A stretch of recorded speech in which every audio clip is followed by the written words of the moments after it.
ਆਪਾਂ ਸ਼ੁਰੂਆਤ ਕਰਦੇ ਹਾਂ ਸਰਦਾਰ ਨਰਿੰਦਰ ਸਿੰਘ ਕਪਾਨੀ। ਮਾਡਰਨ ਇੰਟਰਨੈਟ ਦੇ ਇਹ ਫਾਦਰ ਆਫ ਫਾਈਬਰ ਆਪਟਿਕਸ ਦੇ ਨਾਮ ਦੇ ਨਾਲ ਵੀ ਡਾਕਟਰ ਕਪਾਨੀ ਜਿਹੜੇ ਉਹ ਜਾਣੇ ਜਾਂਦੇ ਆ। ਕੱਲਾ ਇਹੀ ਨਹੀਂ, ਸਿੱਖ ਹੈਰੀਟੇਜ ਨੂੰ, ਸਿੱਖ ਕਲਚਰ ਨੂੰ, ਸਿੱਖ ਆਰਟ ਨੂੰ ਸਾਂਭਣ ਦਾ ਸਭ ਤੋਂ ਵੱਡਾ ਜਿਹੜਾ ਕੰਮ ਜੇ ਦੁਨੀਆ ਭਰ 'ਚ ਜੇ ਕਿਸੇ ਨੇ ਕੀਤਾ ਤਾਂ ਉਹ ਡਾਕਟਰ ਕਪਾਨੀ ਦਾ ਨਾਮ ਉਸ ਦੇ ਵਿੱਚ ਨਾਮ ਜਿਹੜਾ ਉਹ ਲੱਗਦਾ ਹੈ। ਕਿਤੇ ਕਲਾਸ ਦੇ ਵਿੱਚ ਇਹਨਾਂ ਦਾ ਟੀਚਰ ਪੜ੍ਹਾ ਰਿਹਾ ਸੀਗਾ ਵੀ ਜਿਹੜੀ ਲਾਈਟ ਆ ਉਹ ਸਿੱਧੀ ਲਾਈਨ 'ਚ ਜਾਂਦੀ ਆ, ਤੇ ਡਾਕਟਰ ਕਪਾਨੀ ਨੇ ਉਹਨੂੰ ਕੁਐਸਚਨ ਕੀਤਾ ਵੀ ਲਾਈਟ ਟੇਢੀ ਮੋਢੀ ਹੋ ਕੇ ਵੀ ਜਾ ਸਕਦੀ ਆ। ਉਹ ਕਹਿੰਦਾ ਵੀ ਤੂੰ ਸਾਬਤ ਕਰਕੇ ਦਿਖਾ। ਤਾਂ ਉੱਥੋਂ ਡਾਕਟਰ ਸਾਹਿਬ ਨੇ ਬੜੀ ਕੋਸ਼ਿਸ਼ ਕੀਤੀ ਉੱਥੇ ਨਾ ਪ੍ਰਿਜ਼ਮ ਵਗੈਰਾ ਲੈ ਕੇ, ਸ਼ੀਸ਼ੇ ਲੈ ਕੇ ਜਾਂ ਹੋਰ ਵੀ ਲਾਈਟ ਬੈਂਡ ਕਰਕੇ ਕਿੱਦਾਂ ਜਾਂਦੀ ਆ, ਪਰ ਉੱਥੇ ਕਿਉਂਕਿ ਉਹਨਾਂ ਨੂੰ ਚੰਗਾ ਸਮਾਨ ਨਹੀਂ ਸੀ ਮੁਹੱਈਆ ਤੇ ਉਹ ਪੂਰੀ ਤਰ੍ਹਾਂ ਉਸ ਚੀਜ਼ ਨੂੰ ਆਪਣੇ ਜਿਹੜਾ ਉਹਦਾ ਕਨਸੈਪਟ ਸੀ ਉਹ ਸਾਬਤ ਨਾ ਕਰ ਸਕੇ। ਮੇਰੇ ਖਿਆਲ 1952-53 ਦੇ ਵਿੱਚ London imperial college of London 'ਚ ਪੜ੍ਹਾਈ ਕਰਨ ਚਲੇ ਗਏ। ਉੱਥੇ ਜਾ ਕੇ ਇਹਨਾਂ ਨੇ ਰਿਸਰਚ ਕਰਕੇ ਸਾਬਤ ਕਰਤਾ ਵੀ ਜਿਹੜੀ ਲਾਈਟ ਆ ਉਹਨੂੰ ਬੈਂਡ ਕੀਤਾ ਜਾ ਸਕਦਾ। ਸੋ ਇਹਨਾਂ ਦਾ ਨਾਂ ਹੀ ਪੈ ਗਿਆ ਦਾ ਮੈਨ ਹੂ ਬੈਂਡ ਦਾ ਲਾਈਟ। ਸੋ ਕਈ ਲੋਕ ਕਹਿੰਦੇ ਵੀ ਇਹਨਾਂ ਨੂੰ ਨੋਬਲ ਪ੍ਰਾਈਜ਼ ਕਿਉਂ ਨਹੀਂ ਮਿਲਿਆ। ਮੈਂ ਇਹਨਾਂ ਨੂੰ ਪੁੱਛਿਆ ਵੀ ਸੀ, ਉਹ ਕਹਿੰਦੇ ਮੇਰਾ ਕੰਮ ਕਰਨਾ ਹੈ, ਪ੍ਰਾਈਜ਼ ਦੇਣਾ ਤਾਂ ਪ੍ਰਾਈਜ਼ ਦੇਣ ਵਾਲੀ ਕੰਪਨੀ ਨੇ ਡਿਸਾਈਡ ਕਰਨਾ ਸੀ। ਵੀ ਦੁਨੀਆ 'ਚ ਇੰਨੀਆਂ ਕਾਢਾਂ ਨਿਕਲਦੀਆਂ, ਕੋਈ ਜ਼ਰੂਰੀ ਨਹੀਂ ਵੀ ਸਭ ਨੂੰ ਨੋਬਲ ਪ੍ਰਾਈਜ਼ ਮਿਲੇ। ਇਹਨਾਂ ਨੇ 4 ਕਿਤਾਬਾਂ ਵੀ ਲਿਖੀਆਂ ਤੇ ਇਹਨਾਂ ਦੀ ਜਿਹੜੀ ਕੰਟਰੀਬਿਊਸ਼ਨ ਹੈ ਉਹ ਵੈਲ ਐਸਟੈਬਲਿਸ਼ਡ ਹੈਗੀ ਆ ਜਿਹੜੀ ਸਾਇੰਟੀਫਿਕ ਫੀਲਡ ਦੇ ਵਿੱਚ, ਕਿ ਇਹਨਾਂ ਨੂੰ ਵੱਡੇ ਮਹਾਰਥੀ ਮੰਨਿਆ ਜਾਂਦਾ। ਇਹਨਾਂ ਨੂੰ ਬਹੁਤ ਅਵਾਰਡ ਵੀ ਮਿਲੇ। ਸਾਡੇ ਲੋਕਾਂ ਨੂੰ ਬਹੁਤਿਆਂ ਨੂੰ ਇਹ ਨਹੀਂ ਪਤਾ ਜਿਹੜਾ ਸੈਨ ਫਰਾਂਸਿਸਕੋ ਵਿੱਚ ਏਸ਼ੀਅਨ ਆਰਟਸ ਮਿਊਜ਼ੀਅਮ ਹੈ ਉਹਦੇ ਵਿੱਚ ਸਿੱਖ ਆਰਟ, ਸਿੱਖ ਕਲਾ ਬਾਰੇ ਇੱਕ ਪਰਮਾਨੈਂਟ ਐਗਜ਼ੀਬਿਟ ਲੱਗੀ ਹੋਈ ਆ। ਜੇ ਤੁਸੀਂ ਕਦੇ ਸੈਨ ਫਰਾਂਸਿਸਕੋ ਜਾਓ ਤਾਂ ਕੋਸ਼ਿਸ਼ ਕਰੋ ਵੀ ਉਸ ਐਗਜ਼ੀਬਿਸ਼ਨ ਤੇ ਜਾਓ। ਤੇ ਇੱਥੇ ਇੱਕ ਬਹੁਤ ਵੱਡੇ ਸਾਇੰਸਦਾਨ ਹੋਏ ਨੇ ਡਾਕਟਰ ਕਪਾਨੀ ਦੇ ਲੈਵਲ ਦੇ ਹੀ, ਜਿਨ੍ਹਾਂ ਨੂੰ ਨੋਬਲ ਪ੍ਰਾਈਜ਼ ਵੀ ਮਿਲਿਆ। ਯਾਨੀ ਕਿਸੇ ਨੂੰ ਇਹ ਪਤਾ ਹੋਏ ਵੀ ਸਾਡੇ ਇੱਕ ਪੰਜਾਬੀ ਬਜ਼ੁਰਗ ਨੂੰ ਨੋਬਲ ਪ੍ਰਾਈਜ਼ ਮਿਲਿਆ, ਉਹ ਸੀਗੇ ਹਰਗੋਬਿੰਦ ਖੁਰਾਨਾ। ਇਹ ਜਿਹੜੇ ਹਰਗੋਬਿੰਦ ਖੁਰਾਨਾ ਸੀਗੇ, ਇਹਨਾਂ ਨੂੰ 1966 ਦੇ ਵਿੱਚ ਨੋਬਲ ਪ੍ਰਾਈਜ਼ ਮਿਲਿਆ। 68 ਚ, ਹਾਂਜੀ 68 ਦੇ ਵਿੱਚ। ਤੇ ਇਹਨਾਂ ਦੇ ਨਾਲ 2 ਹੋਰ ਬੰਦੇ ਸੀ ਤੇ ਇਹਨਾਂ ਨੂੰ ਇਹ ਫਿਜ਼ੀਓਲੋਜੀ/ਮੈਡੀਸਿਨ 'ਚ ਮਿਲਿਆ ਸੀ। ਇਹਨਾਂ ਨੇ ਜੈਨੇਟਿਕ ਕੋਡ ਨੂੰ ਨਾ ਸੋਲਵ ਕੀਤਾ ਸੀ। ਜਿੰਨੀਆਂ ਅੱਜ ਕੱਲ੍ਹ ਸਿੰਥੈਟਿਕ ਦਵਾਈਆਂ ਜਿਵੇਂ ਇਨਸੂਲਿਨ, ਜਿਹੜੀ ਅੱਜ ਕੱਲ੍ਹ ਜਿਵੇਂ ਤੁਸੀਂ PCR ਟੈਸਟ ਜਿਵੇਂ ਕੋਵਿਡ ਦੇ ਟੈਸਟ ਕਰਦੇ ਆ, ਜਿਹੜਾ ਉਹਦਾ ਫੰਡਾਮੈਂਟਲ ਬੇਸਿਸ ਹੈ ਉਹ ਇਹਨਾਂ ਦੀ ਰਿਸਰਚ ਤੇ ਬੇਸ। ਹੁਣ ਮੈਂ ਇੱਕ ਏਦਾਂ ਦੇ ਬਜ਼ੁਰਗ ਬਾਰੇ ਗੱਲ ਕਰਦਾ ਵੀ ਇਹਨਾਂ ਨੂੰ ਯੂਬਾ ਸਿਟੀ 'ਚ ਹਰ ਕੋਈ ਜਾਣਦਾ, ਪਰ ਮੇਰੇ ਖਿਆਲ 'ਚ ਸ਼ਾਇਦ ਯੂਬਾ ਸਿਟੀ ਤੋਂ ਬਾਹਰ ਘੱਟ ਹੀ ਲੋਕ ਜਾਣਦੇ ਨੇ।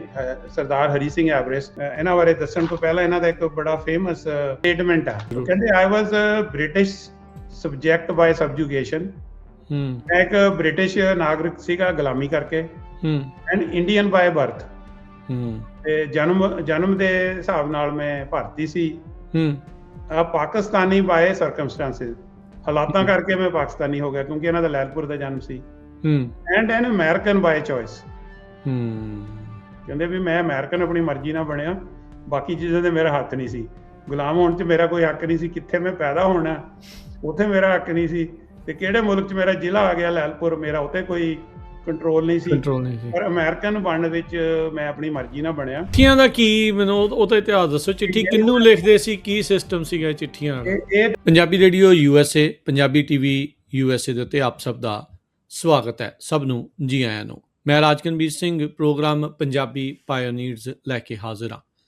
ਪੰਜਾਬੀਆਂ ਦਾ, ਸਿੱਖਾਂ ਦਾ ਇਤਿਹਾਸ ਅਮਰੀਕਾ ਦੇ ਵਿੱਚ ਕਿਹੜੇ ਸਮੇਂ ਦੇ ਉੱਤੇ ਆਏ, ਕਿਹੜੀਆਂ ਮੁਸ਼ਕਿਲਾਂ ਦਾ ਸਾਹਮਣਾ ਕਰਨਾ ਪਿਆ, ਕਿਹੜੇ ਉਹ ਕਿਰਦਾਰ, ਕਿਹੜੇ ਉਹ ਕਰੈਕਟਰ, ਕਿਹੜੀਆਂ ਉਹ ਪਰਸਨੈਲਿਟੀਜ਼ ਜਿਨ੍ਹਾਂ ਨੇ ਇੱਥੇ ਪੰਜਾਬੀਆਂ ਦੇ ਲਈ, ਸਿੱਖਾਂ ਦੇ ਲਈ ਰਾਹ ਦਸੇਰਾ ਬਣੇ। ਗਦਰ ਪਾਰਟੀ ਬਣੀ, ਗਦਰੀ ਇੱਥੋਂ ਵਾਪਸ ਗਏ, ਮੁਲਕ ਨੂੰ ਆਜ਼ਾਦ ਕਰਾਉਣ ਦੀ ਜਦੋਜਹਿਦ ਕੀਤੀ। ਫਿਰ ਇਵੈਂਚੁਅਲੀ ਆਪਾਂ ਦੇਖਿਆ ਵੀ ਇੱਥੇ ਅਮਰੀਕਾ 'ਚ ਦੂਜੇ ਗੋਰਿਆਂ ਤੋਂ ਇਲਾਵਾ ਦੂਜਿਆਂ ਨੂੰ ਨਾਗਰਿਕਤਾ ਮਿਲਣੀ ਸ਼ੁਰੂ ਹੋਈ। ਉਸ ਦੇ ਵਿੱਚ ਕੀ ਇਤਿਹਾਸ ਰਿਹਾ, ਕੀ ਯੋਗਦਾਨ ਰਿਹਾ, ਆਪਾਂ ਜੇ ਸਿੰਘ ਹੋਣਾ ਬਾਰੇ ਵੀ ਤੁਹਾਡੇ ਨਾਲ ਸਾਂਝ ਪਾਈ। ਅੱਜ ਆਪਾਂ ਉਸ ਇਤਿਹਾਸ ਦੀ ਕੜੀ ਨੂੰ ਅੱਗੇ ਜੋੜਾਂਗੇ ਜਦ 100 ਜਾਣੇ ਸਾਲ ਭਰ ਦੇ ਵਿੱਚ ਇੰਡੀਆ ਵਰਗੇ ਮੁਲਕ ਤੋਂ, ਭਾਰਤ ਵਰਗੇ ਮੁਲਕ ਤੋਂ ਉਹਨਾਂ ਨੂੰ ਇੱਥੇ ਸਿਟੀਜ਼ਨ ਬਣਾਉਣ ਦੀ ਕਵਾਇਦ ਸ਼ੁਰੂ ਹੋਈ ਆ। ਉਸੇ ਦਰਮਿਆਨ ਬਹੁਤ ਸਾਰੀਆਂ ਅਜਿਹੀਆਂ ਸ਼ਖਸੀਅਤਾਂ ਇੱਥੇ ਆਉਂਦੀਆਂ ਆ ਜਿਨ੍ਹਾਂ ਨੇ ਦੁਨੀਆ ਭਰ ਦੇ ਵਿੱਚ ਨਾਮ ਜਿਹੜਾ ਉਹ ਖੱਟਿਆ ਆ। ਜੁੜ ਚੁੱਕੇ ਨੇ ਮੇਰੇ ਨਾਲ, ਇਸ ਸਾਰੇ ਇਤਿਹਾਸ ਨੂੰ ਆਪਣੇ ਨਾਲ ਦੱਸ ਰਹੇ ਆ, ਬਿਲਕੁਲ ਤਵਾਰੀਖੀ ਤੌਰ ਦੇ ਉੱਤੇ ਸਾਰੀਆਂ ਡਾਕੂਮੈਂਟੇਸ਼ਨ ਦੇ ਨਾਲ, ਸਾਰੀਆਂ ਚੀਜ਼ਾਂ ਦੀ ਘੋਖ ਕਰਕੇ, ਜਾਂਚ ਕਰਕੇ। ਡਾਕਟਰ ਜਸਬੀਰ ਸਿੰਘ ਕਾਂਗੀ। ਡਾਕਟਰ ਕਾਂਗ, ਜੀ ਆਇਆਂ ਨੂੰ, ਸਵਾਗਤ ਹੈ। ਸਤਿ ਸ਼੍ਰੀ ਅਕਾਲ। ਸਤਿ ਸ਼੍ਰੀ ਅਕਾਲ ਜੀ। ਡਾਕਟਰ ਸਾਹਿਬ, ਇਸ ਗੱਲ ਦੇ ਵਿੱਚ ਮੈਨੂੰ ਥੋੜ੍ਹਾ ਜਿਹਾ ਸਾਡੇ ਨਾਲ, ਸਾਡੇ ਦਰਸ਼ਕਾਂ ਦੇ ਨਾਲ, ਸਰੋਤਿਆਂ ਦੇ ਨਾਲ ਰੀਕੈਪ ਕਰ ਦਿਓ ਵੀ ਜਿਹੜੀਆਂ ਗੱਲਾਂ ਹੁਣ ਤੱਕ ਆਪਾਂ ਕੀਤੀਆਂ ਆ, ਅਤੇ ਫਿਰ ਅੱਜ ਆਪਾਂ ਬਹੁਤ ਹੀ ਅਹਿਮ ਪਰਸਨੈਲਿਟੀਜ਼ ਜਿਹੜੀ ਆ ਉਹਨਾਂ ਦੇ ਬਾਰੇ ਗੱਲਬਾਤ ਕਰਾਂਗੇ। ਰਾਜ ਜੀ, ਤੁਹਾਡਾ ਇਸ ਪ੍ਰੋਗਰਾਮ ਦੇ ਵਿੱਚ ਮੈਨੂੰ ਦੁਬਾਰਾ ਆਉਣ ਲਈ ਮੌਕਾ ਦੇਣ ਲਈ ਬਹੁਤ ਧੰਨਵਾਦ।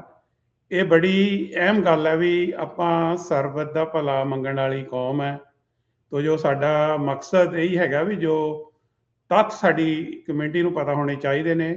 ਆਪਾਂ ਹੁਣ ਜਿਹੜੇ ਇਸ ਕੰਟਰੀ 'ਚ ਅਮਰੀਕਾ 'ਚ ਰਹਿੰਦੇ ਹਾਂ, ਆਪਾਂ ਅਮਰੀਕਨ ਹੈ, ਅਤੇ ਜਿਹੜੇ ਇੱਥੇ ਲੋਕ ਨੇ ਅਮਰੀਕਾ 'ਚ ਆਏ ਉਹ ਕਿਤੇ ਨਾ ਕਿਤੋਂ ਹੋਰ ਜਗ੍ਹਾ ਤੋਂ ਆਏ ਨੇ, ਜ਼ਿਆਦਾਤਰ ਨੇਟਿਵ ਅਮਰੀਕਨਸ ਨੂੰ ਛੱਡ ਕੇ। ਸੋ ਹਰ ਕੌਮ ਦੀ, ਹਰ ਮੈਂ ਕਹਾਂਗਾ ਕਮਿਊਨਿਟੀ ਦੀ ਆਪਣੀ ਆਪਣੀ ਦਾਸਤਾਨ ਹੈ ਇੱਥੇ ਆਉਣ ਦੀ। ਜਿਹੜੀ ਸਾਡੀ ਦਾਸਤਾਨ ਹੈ ਉਹ ਬਹੁਤ ਘੱਟ ਲੋਕਾਂ ਨੂੰ ਪਤਾ ਵੀ ਸਾਡੇ ਬਜ਼ੁਰਗਾਂ ਨੇ ਇਸ ਕੰਟਰੀ ਵਿੱਚ ਆਪਣੀਆਂ ਜੜ੍ਹਾਂ ਲਗਾਉਣ ਲਈ ਬਹੁਤ ਮੁਸ਼ਕਲਾਂ ਝੱਲੀਆਂ ਅਤੇ ਬਹੁਤ ਕੁਛ ਇਸ ਕੰਟਰੀ ਨੂੰ ਦਿੱਤਾ ਵੀ, ਅਤੇ ਸਾਰੀ ਦੁਨੀਆ ਨੂੰ ਦਿੱਤਾ। ਅਤੇ ਬੜਾ ਜ਼ਰੂਰੀ ਆ ਵੀ ਸਾਡੀਆਂ ਜਿਹੜੀਆਂ ਆਉਣ ਵਾਲੀਆਂ ਪੁਸ਼ਤਾਂ ਨੇ ਜਾਂ ਸਾਡੀ ਕਮਿਊਨਿਟੀ ਨੂੰ ਪਹਿਲਾਂ ਤਾਂ ਇਹ ਪਤਾ ਹੋਣਾ ਚਾਹੀਦਾ ਵੀ ਅਸੀਂ ਆਏ ਕਿਉਂ ਇੱਥੇ, ਅਤੇ ਇੱਥੇ ਆਉਣ 'ਚ ਸਾਨੂੰ ਕੀ ਮੁਸ਼ਕਲਾਂ ਆਈਆਂ, ਅਤੇ ਆ ਕੇ ਅਸੀਂ ਕੀ ਪ੍ਰਾਪਤੀਆਂ ਕੀਤੀਆਂ। ਸੋ ਮੈਂ ਛੋਟੀ ਜਿਹੀ ਸਮਰੀ ਦੱਸਦਾ ਵੀ ਆਪਾਂ ਮਹਾਰਾਜਾ ਰਣਜੀਤ ਸਿੰਘ ਦੇ ਰਾਜ ਦੀ ਗੱਲ ਕਰਦੇ ਸੀ, ਕਿਉਂਕਿ ਪੰਜਾਬ 1849 ਦੇ ਵਿੱਚ ਬ੍ਰਿਟਿਸ਼ ਸਾਮਰਾਜ ਦਾ ਹਿੱਸਾ ਬਣਿਆ। ਉਸ ਤੋਂ ਬਾਅਦ ਬੜਾ ਕੁਛ ਹੋਇਆ ਉੱਥੇ, ਅਤੇ ਇਵੈਂਚੁਅਲੀ ਉਹਨਾਂ ਨੇ ਕਾਫੀ ਗਿਣਤੀ ਵਿੱਚ ਸਾਡੀ ਕਮਿਊਨਿਟੀ ਦੇ ਬੰਦਿਆਂ ਨੂੰ ਫੌਜ ਵਿੱਚ ਭਰਤੀ ਕੀਤਾ। ਹੌਲੀ ਹੌਲੀ ਉਹ ਜਿਹੜੇ ਫੌਜੀ ਸੀਗੇ ਸਿੰਗਾਪੁਰ, ਮਲੇਸ਼ੀਆ, ਹਾਂਗਕਾਂਗ ਤੋਂ ਰਿਟਾਇਰ ਹੋ ਕੇ ਪੈਸੀਫਿਕ ਵੈਸਟ 'ਚ ਆਏ, ਅਤੇ ਉਹਨਾਂ ਨੇ ਜਾ ਕੇ ਪਿੰਡਾਂ 'ਚ ਲੋਕਾਂ ਨੂੰ ਦੱਸਿਆ। ਉਦੋਂ ਪੰਜਾਬ ਦੇ ਵਿੱਚ ਜਿਹੜੇ ਫਾਰਮਿੰਗ ਜਾਂ ਹੋਰ ਇਕਨੋਮਿਕ ਹਾਲਾਤ ਵੀ ਬਹੁਤ ਮਾੜੇ ਸੀ। ਸੋ ਸਾਡੇ ਲੋਕ ਇੱਥੇ ਆਉਣੇ ਸ਼ੁਰੂ ਹੋਏ ਤਕਰੀਬਨ 1890 ਦੇ ਕਰੀਬ, ਅਤੇ ਕਈ ਹਜ਼ਾਰਾਂ ਦੀ ਗਿਣਤੀ ਸਾਡੇ ਲੋਕ ਇੱਥੇ ਪਹੁੰਚ ਗਏ। ਇੱਥੇ ਆ ਕੇ ਉਹਨਾਂ ਨੇ ਬਹੁਤ ਮਿਹਨਤਾਂ ਕੀਤੀਆਂ, ਪਰ ਉਹ ਇੱਥੇ ਆ ਕੇ ਸਿਟੀਜ਼ਨ ਨਹੀਂ ਸੀ ਬਣ ਸਕਦੇ, ਕਿਉਂਕਿ ਸਿਟੀਜ਼ਨ ਬਣਨ ਦਾ ਹੱਕ ਜਿਹੜੇ ਲੋਕ ਉਸ ਖਿੱਤੇ ਤੋਂ ਆਉਂਦੇ ਸੀ ਉਹਨਾਂ ਨੂੰ ਨਹੀਂ ਸੀਗਾ। ਇਹ ਆਪਾਂ ਸਟੋਰੀਆਂ ਪਿਛਲੇ ਪ੍ਰੋਗਰਾਮ 'ਚ ਕਵਰ ਕਰ ਚੁੱਕੇ ਆ ਜੀ। 1913 ਦੇ ਵਿੱਚ ਇੱਦਾਂ ਦੇ ਕਾਨੂੰਨ ਬਣਾ ਦਿੱਤੇ ਗਏ ਕਿ ਤੁਸੀਂ ਇੱਥੇ ਜ਼ਮੀਨ ਲੀਜ਼ ਵੀ ਨਹੀਂ ਕਰ ਸਕਦੇ, ਨਾ ਖਰੀਦ ਸਕਦੇ ਆ। ਸੋ ਇਹ ਬੜੀ ਮੁਸ਼ਕਿਲ ਸੀ ਸਾਡੇ ਲੋਕਾਂ ਲਈ, ਦੁਬਿਧਾ ਸੀ। ਸੋ ਸਾਡੇ ਲੋਕਾਂ ਨੇ, ਕਈਆਂ ਨੇ ਆਪਣੇ ਗੋਰੇ ਦੋਸਤਾਂ ਦੇ ਨਾਂ 'ਤੇ ਜ਼ਮੀਨ, ਅਤੇ ਕਈਆਂ ਨੇ ਮੈਕਸੀਕਨ ਭਾਈਚਾਰੇ ਦੇ ਵਿੱਚ ਵਿਆਹ ਵੀ ਕਰਵਾਏ। ਸੋ ਇਹ ਜੱਦੋ ਜਹਿਦ ਸਾਡੀ ਹੌਲੀ ਹੌਲੀ ਲੋਕਾਂ ਨੂੰ ਮਹਿਸੂਸ ਹੋਇਆ ਵੀ ਸਾਡੇ ਨਾਲ ਇੱਥੇ ਜਿਹੜੀਆਂ ਪ੍ਰੋਬਲਮਸ ਨੇ ਜਾਂ ਵਿਤਕਰੇ ਨੇ ਉਹ ਇਸ ਕਰਕੇ ਨੇ ਵੀ ਅਸੀਂ ਇੱਕ ਗੁਲਾਮ ਮੁਲਕ ਤੋਂ ਇੱਥੇ ਆਏ ਨੇ। ਸੋ ਕਾਫੀ ਜਿਹੜੇ ਸਾਡੇ ਬਜ਼ੁਰਗ ਸੀ ਜਿਨ੍ਹਾਂ ਨੂੰ ਆਪਾਂ ਗਦਰੀ ਬਾਬੇ ਕਹਿੰਦੇ ਆ, ਉਹ ਅਮਰੀਕਾ ਛੱਡ ਕੇ ਵਾਪਸ ਗਏ ਬਰਤਾਨੀਆ ਰਾਜ ਤੋਂ ਰਾਹਤ ਪਾਉਣ ਲਈ ਜਾਂ ਉੱਥੋਂ ਆਜ਼ਾਦੀ ਲੈਣ ਲਈ। ਉਹ ਸਟੋਰੀ ਆਪਾਂ ਅੱਗੇ ਕਵਰ ਕਰ ਚੁੱਕੇ ਹਾਂ। ਸੋ 1917 ਦੇ ਵਿੱਚ ਕਿਹਾ ਜਿਹਾ ਕਾਨੂੰਨ ਬਣਿਆ ਵੀ ਉਹਨਾਂ ਨੇ ਉਸ ਖਿੱਤੇ ਤੋਂ ਜਿਹੜੇ ਲੋਕ ਆਉਂਦੇ ਸੀ, ਸਾਡੇ ਲੋਕਾਂ ਦਾ ਬਿਲਕੁਲ ਆਉਣਾ ਬੰਦ ਹੋ ਗਿਆ। ਤੇ ਤਕਰੀਬਨ 29 ਸਾਲ ਲੱਗੇ ਵੀ 1946 ਵਿੱਚ ਜਾ ਕੇ ਜਦੋਂ ਲੂਸੀ ਸੈਲਰ ਐਕਟ ਬਣਿਆ 1946, ਜੋ ਕਿ ਜੇ ਸਿੰਘ ਦਾ ਬਹੁਤ ਵੱਡਾ ਰੋਲ ਸੀ, ਭੂਮਿਕਾ ਸੀ ਬਹੁਤ ਵੱਡੀ ਉਹਨਾਂ ਦੀ। ਉਹਦੇ ਬਾਰੇ ਵੀ ਆਪਾਂ ਪਿਛਲੇ ਪ੍ਰੋਗਰਾਮਾਂ 'ਚ ਗੱਲ ਕੀਤੀ ਆ, ਜੇ ਲੋੜ ਪਈ ਉਹਨਾਂ ਬਾਰੇ ਫਿਰ ਵੀ ਆਪਾਂ ਗੱਲ ਕਰ ਸਕਦੇ ਹਾਂ। ਸੋ 1946 ਵਿੱਚ ਲੂਸੀ ਸੈਲਰ ਐਕਟ ਬਣ ਗਿਆ ਜੀ। ਸੋ ਲੂਸੀ ਸੈਲਰ ਐਕਟ ਦੇ ਕਾਨੂੰਨ ਮੁਤਾਬਕ ਜਿਹੜੇ ਸਾਡੇ ਲੋਕ ਇੱਥੇ ਹਿੰਦੁਸਤਾਨ ਜਾਂ ਪੰਜਾਬ ਤੋਂ ਇੱਥੇ ਆਲਰੇਡੀ ਆਏ ਸੀ, ਉਦੋਂ ਪਾਕਿਸਤਾਨ ਨਹੀਂ ਸੀ ਬਣਿਆ, ਉਹ ਵੀ ਹਿੰਦੁਸਤਾਨ ਦਾ ਹਿੱਸਾ ਸੀ ਜਾਂ ਬ੍ਰਿਟਿਸ਼ ਸਾਮਰਾਜ ਦਾ ਹਿੱਸਾ ਸੀ। ਸੋ ਉਹ ਲੋਕਾਂ ਨੂੰ ਸਿਟੀਜ਼ਨਸ਼ਿਪ ਦੇ ਰਾਈਟ 1946 ਚ ਮਿਲੇ। ਉਦੋਂ ਇੱਕ ਕੋਟਾ ਵੀ ਫਿਕਸ ਕੀਤਾ ਗਿਆ ਵੀ 100 ਬੰਦਾ ਬ੍ਰਿਟਿਸ਼ ਇੰਡੀਆ ਤੋਂ ਆ ਸਕਦਾ, 100 ਜਣੇ ਆ ਸਕਦੇ ਸਿਰਫ। ਸੋ 1947 ਦੇ ਵਿੱਚ ਭਾਰਤ ਦੀ ਵੰਡ ਹੋ ਗਈ। ਸੋ ਮੇਰੇ ਖਿਆਲ 'ਚ ਉਹ 2 ਕੋਟੇ ਬਣ ਗਏ ਇੰਡੀਆ ਤੇ ਪਾਕਿਸਤਾਨ ਦੇ ਅੱਡ ਅੱਡ। ਸੋ ਉਦੋਂ ਜਿਹੜੇ ਲੋਕ ਪਹਿਲਾਂ ਜਿਹੜੇ ਆਪਣੇ ਲੋਕ ਆਏ ਸੀ ਉਹ ਜ਼ਿਆਦਾ ਫਾਰਮਿੰਗ ਜਾਂ ਮਿਹਨਤਕਸ਼ ਜਾਂ ਕਿਰਤੀ ਲੋਕ ਸੀ। ਸਾਡੀ ਕਮਿਊਨਿਟੀ 'ਚ ਲੋਕ ਆਏ ਜਿਹੜੇ ਪੜ੍ਹੇ ਲਿਖੇ ਸੀ, ਪਰ ਉਹਨਾਂ ਦੀ ਗਿਣਤੀ ਕਾਫੀ ਘੱਟ ਸੀ। ਪਰ 1946 ਤੋਂ ਬਾਅਦ ਕਾਫੀ ਜਿਹੜੇ ਲੋਕ ਆਏ ਉਹ ਇਕੱਲੇ ਪੰਜਾਬ ਤੋਂ ਨਹੀਂ ਸੀ, ਉਹ ਹਿੰਦੁਸਤਾਨ ਦੇ ਹੋਰ ਇਲਾਕਿਆਂ ਤੋਂ ਵੀ ਆਏ। ਪਰ ਸਾਡੇ ਪੰਜਾਬ ਤੋਂ ਕੁਛ ਇੱਦਾਂ ਦੀਆਂ ਸ਼ਖਸੀਅਤਾਂ ਉਸ ਸਮੇਂ 'ਚ ਆਈਆਂ ਜਿਨ੍ਹਾਂ ਦੀ ਕਿ ਬਹੁਤ ਹੀ ਵੱਡੀ ਕੰਟਰੀਬਿਊਸ਼ਨ ਹੈ ਅਮਰੀਕਾ 'ਚ। ਜਿਹੜੀ ਆਪਾਂ ਅੱਜ ਦੇ ਪ੍ਰੋਗਰਾਮ 'ਚੋਂ ਕਵਰ ਕਰ ਰਹੇ ਹਾਂ ਉਹ 1946 ਤੋਂ 1966 ਦਾ ਦੌਰ ਹੈ, ਕਿ 1966 ਤੋਂ ਬਾਅਦ ਵੀਜ਼ਾ ਸਿਸਟਮ ਚੇਂਜ ਹੋਇਆ, ਉਹ ਆਪਾਂ ਗੱਲ ਕਰਾਂਗੇ। ਫਿਰ 1980 ਦੇ ਵਿੱਚ H1 ਆਏ, ਉਹ ਅਗਲੇ ਪ੍ਰੋਗਰਾਮਾਂ ਦੀ ਗੱਲ ਹੈ। ਸੋ ਅੱਜ ਆਪਾਂ ਗੱਲ ਕਰਨੀ ਆ ਕੋਈ 3 ਸ਼ਖਸੀਅਤਾਂ ਬਾਰੇ ਜਿਹੜੀਆਂ ਕਿ ਬਹੁਤ ਹੀ ਮੈਂ ਕਹਾਂਗਾ ਕਿ ਪ੍ਰਭਾਵਸ਼ਾਲੀ ਸੀ, ਜਿਨ੍ਹਾਂ ਦੀ ਕੰਟਰੀਬਿਊਸ਼ਨ ਕੱਲੀ ਅਮਰੀਕਾ ਨਹੀਂ ਵੀ ਦੁਨੀਆ ਦੇ ਮਕਾਮ ਤੇ ਉਹਨਾਂ ਨੇ ਇਹ ਕੰਟਰੀਬਿਊਸ਼ਨਾਂ ਕੀਤੀਆਂ। ਆਪਾਂ ਸ਼ੁਰੂਆਤ ਕਰਦੇ ਹਾਂ Sardar Narinder Singh Kapany. Before you start ਵੀ ਸਾਰਿਆਂ ਨੇ ਇਹਨਾਂ ਦਾ ਨਾਮ ਕਿਤੇ ਨਾ ਕਿਤੇ ਸੁਣਿਆ। ਮਾਡਰਨ ਇੰਟਰਨੈਟ ਦੇ ਇਹ ਫਾਦਰ ਆਫ ਫਾਈਬਰ ਆਪਟਿਕਸ ਦੇ ਨਾਮ ਦੇ ਨਾਲ ਵੀ ਡਾਕਟਰ ਕਪਾਨੀ ਜਿਹੜੇ ਉਹ ਜਾਣੇ ਜਾਂਦੇ ਆ। ਕੱਲਾ ਇਹੀ ਨਹੀਂ, ਸਿੱਖ ਹੈਰੀਟੇਜ ਨੂੰ, ਸਿੱਖ ਕਲਚਰ ਨੂੰ, ਸਿੱਖ ਆਰਟ ਨੂੰ ਸਾਂਭਣ ਦਾ ਸਭ ਤੋਂ ਵੱਡਾ ਜਿਹੜਾ ਕੰਮ ਜੇ ਦੁਨੀਆ ਭਰ 'ਚ ਜੇ ਕਿਸੇ ਨੇ ਕੀਤਾ ਤਾਂ ਉਹ ਡਾਕਟਰ ਕਪਾਨੀ ਦਾ ਨਾਮ ਉਸ ਦੇ ਵਿੱਚ ਨਾਮ ਜਿਹੜਾ ਉਹ ਲੱਗਦਾ ਹੈ। ਤੇ please doctor Sahib go ahead, ਸਾਨੂੰ ਡਾਕਟਰ ਕਪਾਨੀ ਦੇ ਬਾਰੇ ਜਿਹੜਾ ਉਹ ਹੋਰ ਵਿਸਥਾਰ ਦੇ ਵਿੱਚ ਜਿਹੜਾ ਉਹ ਦੱਸੋ। ਅੱਜ ਜਿਸ ਯੁੱਗ ਦੇ ਜ਼ਰੀਏ, ਜਿਸ ਫਾਈਬਰ ਆਪਟਿਕ ਦੇ ਜ਼ਰੀਏ ਆਪਾਂ ਇੰਨੀ ਦੂਰੋਂ ਇੱਕ ਦੂਜੇ ਦੇ ਸਾਹਮਣੇ ਬੈਠੇ ਹਾਂ, ਇਹ ਡਾਕਟਰ ਕਪਾਨੀ ਦੀ ਦੇਣ। ਦੇਖੋ ਜੀ, ਜਿਹੜੇ ਡਾਕਟਰ ਨਰਿੰਦਰ ਸਿੰਘ ਕਪਾਨੀ ਸੀ, ਮੇਰੇ ਤੋਂ ਤਾਂ ਉਹ ਬਹੁਤ ਵੱਡੀ ਉਮਰ ਦੇ ਸੀ, ਫਾਦਰਲੀ ਸੀਗੇ, ਪਰ ਮੇਰੇ ਨਾਲ ਉਹਨਾਂ ਦਾ ਬਹੁਤ ਪ੍ਰੇਮ ਤੇ ਪਿਆਰ ਸੀ ਤੇ ਮੈਨੂੰ ਉਹਨਾਂ ਨਾਲ ਬਹੁਤ ਵਾਰੀ ਮਿਲਣ ਦਾ ਮੌਕਾ ਮਿਲਿਆ ਤੇ ਥੋੜਾ ਬਹੁਤਾ ਕੰਮ ਵੀ ਕੀਤਾ ਉਹਨਾਂ ਦੇ ਨਾਲ। ਸੋ ਮੇਰੇ ਲਈ, ਉਹਨਾਂ ਦੇ ਲਈ, ਮੇਰੇ ਮਨ 'ਚ ਉਹਨਾਂ ਲਈ ਬਹੁਤ ਸਤਿਕਾਰ ਹੈ। ਮੈਂ ਉਹਨਾਂ ਦੀ ਇੱਕ ਇੰਟਰਵਿਊ ਵੀ ਕੀਤੀ ਸੀਗੀ ਜੋ ਕਿ ਗਲੋਬਲ ਪੰਜਾਬ ਟੀਵੀ ਤੇ ਦਿਖਾਈ ਗਈ ਸੀ ਤੇ ਮੈਂ ਤੁਹਾਨੂੰ ਬੇਨਤੀ ਕਰਾਂਗਾ ਕਿ ਤੁਸੀਂ ਉਸ ਇੰਟਰਵਿਊ 'ਚੋਂ ਕੁਝ ਕਲਿੱਪਸ ਵੀ ਸਰੋਤਿਆਂ ਦੇ ਨਾਲ ਜ਼ਰੂਰ ਸ਼ੇਅਰ ਕਰਿਓ। ਸੋ ਜਿਹੜੇ ਡਾਕਟਰ ਸਾਹਿਬ, ਡਾਕਟਰ ਨਰਿੰਦਰ ਕਪਾਨੀ ਇੱਕ ਬੜੀ ਅੱਛੀ ਫੈਮਿਲੀ, ਭੱਲਾ ਫੈਮਿਲੀ ਨੂੰ ਬਿਲੋਂਗ ਕਰਦੇ ਸੀ। ਇਹਨਾਂ ਦੀਆਂ ਜਿਹੜੀਆਂ ਰੂਟਸ ਨੇ ਉਹ ਗੁਰੂਆਂ ਦੇ ਟਾਈਮ ਤੋਂ ਸਿੱਖੀ ਦੇ ਨਾਲ ਜੁੜੀਆਂ ਹੋਈਆਂ ਨੇ ਤੇ ਇਹ ਮੋਗੇ ਦੀ ਇਹਨਾਂ ਦੀ ਜੰਮਪਲ ਸੀ ਤੇ ਮੋਗੇ 'ਚ ਇਹਨਾਂ ਨੇ ਮੁੱਢਲੀ ਪੜ੍ਹਾਈ ਕਰਕੇ ਦੇਹਰਾਦੂਨ ਗਏ। ਦੇਹਰਾਦੂਨ ਤੋਂ ਜਾ ਕੇ ਇਹ ਮੇਰੇ ਖਿਆਲ ਮੇਰਠ 'ਚ ਇਹਨਾਂ ਨੇ ਡਿਗਰੀ ਕੀਤੀ। ਪਰ ਜਦੋਂ ਦੇਹਰਾਦੂਨ ਸੀਗੇ, ਇਹ ਬੜੀ ਇੰਟਰਸਟਿੰਗ ਗੱਲ ਆ, ਆਪਾਂ ਨਾ ਅਕਸਰ ਹੋਰ ਟੌਪਿਕਸ 'ਤੇ ਗੱਲ ਕਰਦੇ ਹਾਂ, ਕਈ ਵਾਰੀ ਅਸੀਂ ਭੁੱਲ ਜਾਂਦੇ ਹਾਂ ਵੀ ਸਾਇੰਸ ਦਾ ਸਾਡੀ ਜ਼ਿੰਦਗੀ 'ਚ ਕਿੱਡਾ ਵੱਡਾ ਰੋਲ ਆ। ਉਹ ਇਹ ਕਿਤੇ ਕਲਾਸ ਦੇ ਵਿੱਚ ਇਹਨਾਂ ਦਾ ਟੀਚਰ ਪੜ੍ਹਾ ਰਿਹਾ ਸੀਗਾ ਵੀ ਜਿਹੜੀ ਲਾਈਟ ਆ ਉਹ ਸਿੱਧੀ ਲਾਈਨ 'ਚ ਜਾਂਦੀ ਆ ਤੇ ਡਾਕਟਰ ਕਪਾਨੀ ਨੇ ਉਹਨੂੰ ਕੁਐਸਚਨ ਕੀਤਾ ਵੀ ਲਾਈਟ ਟੇਢੀ ਮੋਢੀ ਹੋ ਕੇ ਵੀ ਜਾ ਸਕਦੀ ਆ। ਉਹ ਕਹਿੰਦਾ ਵੀ ਤੂੰ ਸਾਬਤ ਕਰਕੇ ਦਿਖਾ। ਅੱਛਾ। ਸੋ ਉੱਥੋਂ ਡਾਕਟਰ ਸਾਹਿਬ ਨੇ ਬੜੀ ਕੋਸ਼ਿਸ਼ ਕੀਤੀ ਉੱਥੇ ਨਾ ਪ੍ਰਿਜ਼ਮ ਵਗੈਰਾ ਲੈ ਕੇ, ਸ਼ੀਸ਼ੇ ਲੈ ਕੇ ਜਾਂ ਹੋਰ ਵੀ ਲਾਈਟ ਬੈਂਡ ਕਰਕੇ ਕਿੱਦਾਂ ਜਾਂਦੀ ਆ, ਪਰ ਉੱਥੇ ਕਿਉਂਕਿ ਉਹਨਾਂ ਨੂੰ ਚੰਗਾ ਸਮਾਨ ਨਹੀਂ ਸੀ ਮੁਹੱਈਆ ਤੇ ਉਹ ਪੂਰੀ ਤਰ੍ਹਾਂ ਉਸ ਚੀਜ਼ ਨੂੰ ਆਪਣੇ ਜਿਹੜਾ ਉਹਦਾ ਕਨਸੈਪਟ ਸੀ ਉਹ ਸਾਬਤ ਨਾ ਕਰ ਸਕੇ। ਇਹ ਮੇਰੇ ਖਿਆਲ 1952-53 ਦੇ ਵਿੱਚ London imperial college of London 'ਚ ਪੜ੍ਹਾਈ ਕਰਨ ਚਲੇ ਗਏ, ਜੋ ਬੜਾ ਮਸ਼ਹੂਰ ਕਾਲਜ ਸੀ। ਉੱਥੇ ਜਾ ਕੇ ਇਹਨਾਂ ਨੇ ਰਿਸਰਚ ਕਰਕੇ ਸਾਬਤ ਕਰਤਾ ਵੀ ਜਿਹੜੀ ਲਾਈਟ ਆ ਉਹਨੂੰ ਬੈਂਡ ਕੀਤਾ ਜਾ ਸਕਦਾ। ਸੋ ਇਹਨਾਂ ਦਾ ਨਾਂ ਹੀ ਪੈ ਗਿਆ, ਦਾ ਮੈਨ ਹੂ ਬੈਂਡ ਦਾ ਲਾਈਟ। ਉਹ ਲਾਈਟ ਨੂੰ ਮੋੜ ਸਕਦਾ। ਸੋ ਉਹ ਉਹਨਾਂ ਨੇ ਇਹ ਜਿਹੜਾ ਬੜਾ ਬੇਸਿਕ ਪ੍ਰਿੰਸੀਪਲ ਸੀਗਾ ਉਹ ਸਾਬਤ ਕੀਤਾ ਵੀ ਲਾਈਟ ਕੱਲੀ ਸਿੱਧੀ ਨਹੀਂ ਜਾਂਦੀ, ਇਹ ਬੈਂਡ ਹੋ ਕੇ ਵੀ ਜਿਹੜੀ ਰੋਸ਼ਨੀ ਆ ਉਹ ਜਾ ਸਕਦੀ ਹੈ। ਸੋ ਉਸ ਤੋਂ ਬਾਅਦ ਇਹ ਮੇਰੇ ਖਿਆਲ 1955 'ਚ ਗ੍ਰੈਜੂਏਟ ਹੋ ਗਏ ਲੰਡਨ ਤੋਂ ਤੇ 1955 'ਚ ਇਹ ਅਮਰੀਕਾ 'ਚ ਰੋਚੈਸਟਰ ਯੂਨੀਵਰਸਿਟੀ 'ਚ ਆਏ, ਫਿਰ ਕੁਝ ਸ਼ਿਕਾਗੋ ਰਹੇ ਤੇ ਮੇਰੇ ਖਿਆਲ 1961 ਦੇ ਵਿੱਚ ਇਹ ਕੈਲੀਫੋਰਨੀਆ ਆ ਗਏ। ਇੱਥੇ ਆ ਕੇ ਇਹਨਾਂ ਨੇ ਫਿਰ ਇਹ ਜਿਹੜਾ ਆਈਡੀਆ ਕੋਇਨ ਕੀਤਾ ਫਾਈਬਰ ਆਪਟਿਕਸ ਦਾ, ਜਿਹੜੀ ਵੀ ਫਾਈਬਰ ਦੇ ਵਿੱਚੋਂ ਆਪਟਿਕਸ ਆਪਾਂ ਲਾਈਟ ਮਾਰਦੇ ਹਾਂ, ਹਾਂਜੀ, ਵੀ ਫਾਈਬਰ ਦੇ ਵਿੱਚੋਂ ਲਾਈਟ ਜਾ ਸਕਦੀ ਆ। ਸੋ ਇਹਨਾਂ ਨੇ ਆਪਣੀ ਇੱਕ ਕੰਪਨੀ, ਮੇਰੇ ਖਿਆਲ 'ਚ ਇਹ ਸਾਡੀ ਕਮਿਊਨਿਟੀ 'ਚੋਂ ਪਹਿਲੇ ਸ਼ਖਸ ਸੀ ਜਿਨ੍ਹਾਂ ਨੇ ਕਿ ਟੈਕਨੋਲੋਜੀ ਕੰਪਨੀ ਇੱਕ ਖੋਲੀ ਬੇਰੀਏ ਦੇ ਵਿੱਚ। ਜਿਵੇਂ ਸਿਲੀਕਨ ਵੈਲੀ ਦੀ ਆਪਾਂ ਗੱਲ ਕਰਦੇ ਹਾਂ ਅੱਜ, ਅਕਸਰ ਆਪਾਂ ਗੱਲ ਕਰਦੇ ਹਾਂ ਵੀ ਬਹੁਤ ਸਾਊਥ ਇੰਡੀਅਨ ਕਮਿਊਨਿਟੀ ਦਾ ਬਹੁਤ ਵੱਡੀ ਕੰਟਰੀਬਿਊਸ਼ਨ ਹੈ, ਪਰ ਸ਼ੁਰੂਆਤੀ ਕੰਮ ਸਾਡੇ ਪੰਜਾਬੀਆਂ ਦੀ, ਖਾਸ ਕਰਕੇ ਡਾਕਟਰ ਕਪਾਨੀ ਨੇ ਇੱਕ ਕੰਪਨੀ ਖੋਲੀ ਸੀ ਜਿਹੜੀ ਕਿ ਜਿਹਦਾ ਨਾਂ ਸੀ ਆਪਟਿਕਸ ਟੈਕਨੋਲੋਜੀ। ਤੇ ਉਸ ਤੋਂ ਬਾਅਦ ਉਹਨਾਂ ਨੇ ਇੱਕ ਹੋਰ ਕੰਪਨੀ ਖੋਲੀ ਕੈਂਪਟਰੋਨ ਇੰਕ 1973 ਦੇ ਵਿੱਚ। ਸੋ ਡਾਕਟਰ ਸਾਹਿਬ ਦੇ ਕੋਲੇ 100 ਤੋਂ ਵੱਧ ਪੇਟੈਂਟ ਨੇ।